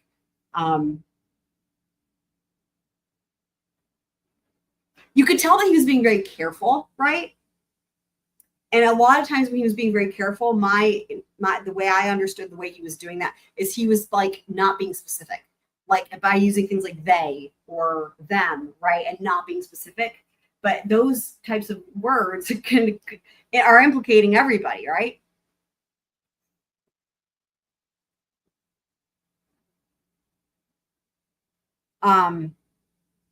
Rob got a virtual hug from me. Me too, as well. Let's all send him our positive thoughts and vibes. I hope he's been seeing a therapist. I mean, the amount of trauma, even just from being in that family alone, let alone then you have to sever, you're cutting ties. That's hard to do, even when it needs to be done. And then this, I mean, it's just. And Kid Spence is saying, by the way, as a non-Jewish woman with a Jewish husband, holy crap, am I grateful my in-law. I didn't know your husband was Jewish, Kid Smits. That's cool. I'm glad they're not like that either.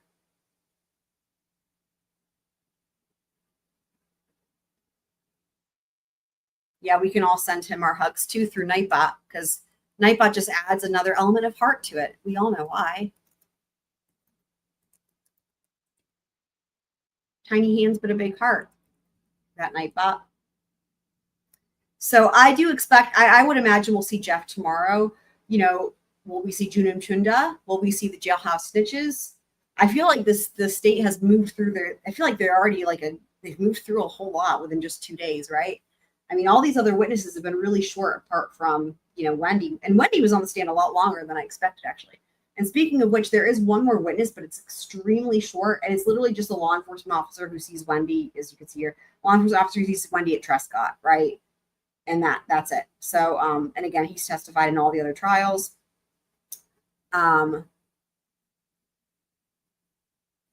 But I'm really, really, really looking forward to Jeff again. And the other thing about Jeff too, right? His testimony can be used against Wendy in her trial, just like unlike Wendy's testimony. So, oh, they went through tomorrow morning witnesses today. Okay, let me jump. I bet they do that at the end. Let me jump to the end so we can hear that and see what they say about the witnesses for tomorrow. Thank you for that, Northwest. Oh, look at Dan's dad.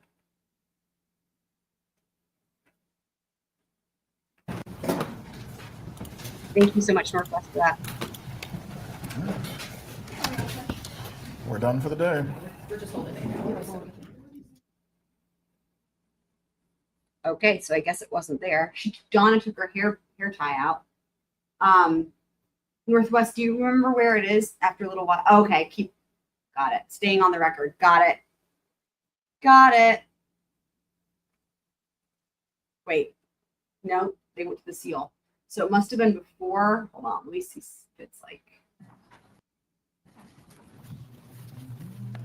Maybe it's here.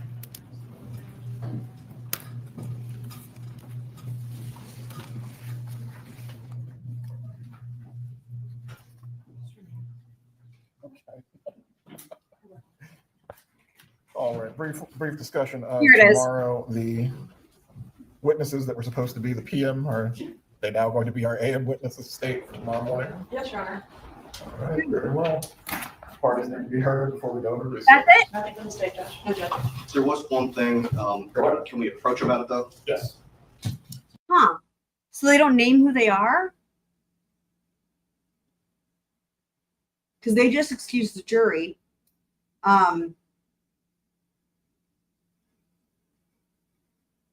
I think they go ahead and call.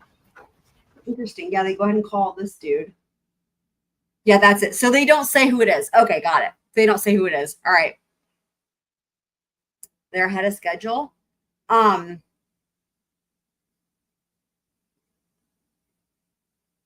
could be that they're ahead of schedule, or it could just be they need to switch the order. You know what I mean? Like the AM witnesses in the PM, the PM witnesses in the AM type thing. That's how I interpreted it. Because Wendy was on the stand for a really long time. She's not been on the stand that long in the other trials. So I don't know if that was expected. I mean, the cross was long.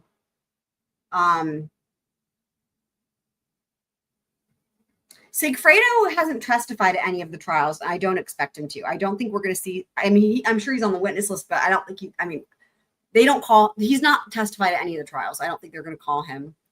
Charlie is a question mark, right? I don't think it's for sure that they're going to call Charlie, but I think we're going to get definitely Jeff Lacoste, probably June Umchinda, Katie McBanawa, she's going to testify. I fucking forgot about that. She'll testify and she'll be on the stand a long time. Yup.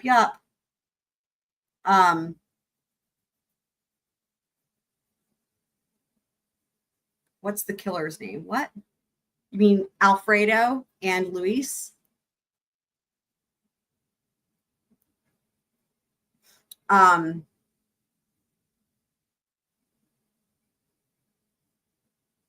Yeah, Katie McBanawa. She'll be another major one on the stand for a long time here. And do they really need Charlie if they've got Katie? You know what I mean? Like, I could see it being a real disaster with Charlie, right? Because there's a lot of issues there with him having his appeal still ongoing. And I just don't know that it would be that beneficial. I think that like anything the state could get against Donna from Charlie, they could get it from Katie. You know what I mean? Alfredo is what friends are there? What Twiz? I don't know what you're referencing for the friend. The friend of who? They're friends of each other. Oh my God. They're friends of each other. Alfredo and Luis are best friends, and those are the hitmen. All the wires need to come in. Yeah, so that's law enforcement. I guess I was thinking along the lines of lay witnesses. There's only one killer. So you mean who actually pulled the trigger? That's Alfredo is the one who actually pulled the trigger, according to Luis Rivera. Right. Thank you, Kidsmits.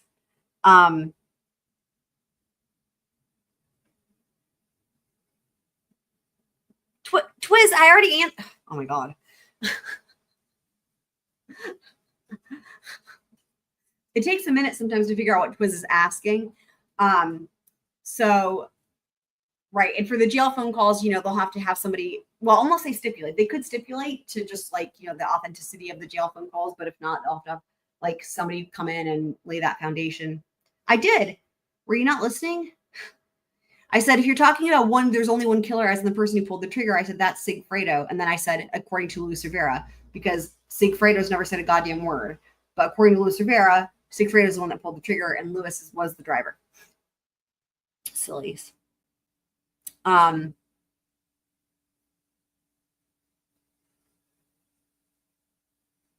Stephen Webster is another one that we'll still hear. Again, I'm thinking about late witnesses, but Stephen Webster is another one we still need to hear from.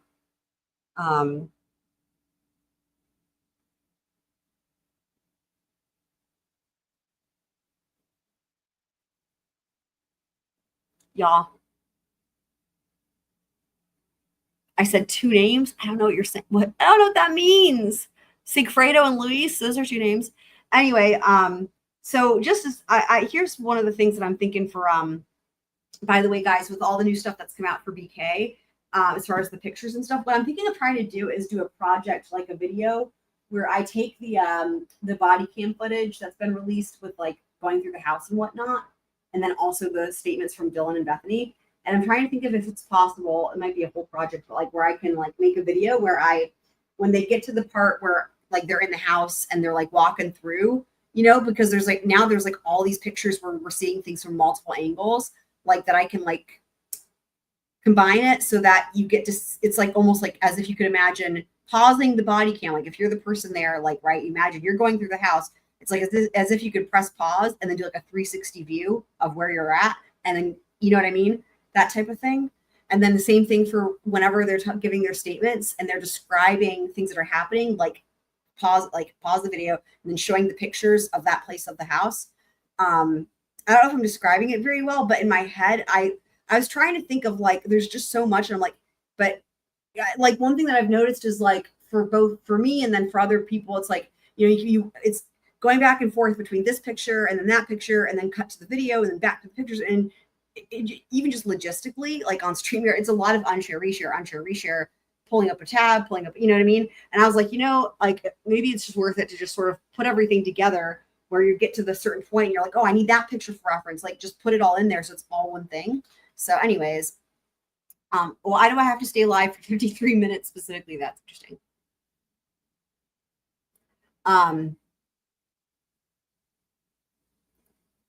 Yeah, I mean, I guess the coverage that I do or whatever, like, isn't really talking about Brian Koberger at all. Like, I just don't, it's not, there's really nothing to talk about there at this juncture. Like, essentially, it's like the things that would have happened at trial, right? Is like assessing the investigation and just trying to figure out what happened. And so that's sort of like, I guess, I was waiting for trial to do that. And since there's no trial, like, it's just sort of trying to put it together based on what's being released, the way we would be assessing evidence at trial, right? When you get a picture of this and a picture of that, and here's the body cam, right? And you like try to be like, oh, you know, and try to gain an understanding, you know what I mean? Like we do in every trial. And so just sort of like that's sort of the approach that I'm taking, is just approaching it as if it was the trial kind of, and just trying to like, you know, just observe essentially. Because I don't know where I guess it's probably in the custody of the Idaho State Police or Moscow, probably in Idaho State Police custody with all the other evidence. But anyways, I don't know when we'll be doing that anyway, because we got this trial going on, right? So tomorrow will be another big day in trial testimony, and we will cover that tomorrow night. And yeah, so and I'm hoping to, we still got one episode to go on the Custodes trial. And so I'm thinking we'll do that over the weekend. So it's not on camera yet. Well, yeah, but all that's redacted. So I don't know. I can't, you know, the long crime thing or whatever. I don't think there's been any other one that's released, but they black everything out. So I don't know. There's not, I mean, you know, but thank you guys so much for being here. Love y'all. Thanks for being awesome squirrels. Justice for Dan Markell. Last delicious lunch for Wendy someday. That too. And but until tomorrow, it is time to squirrel out.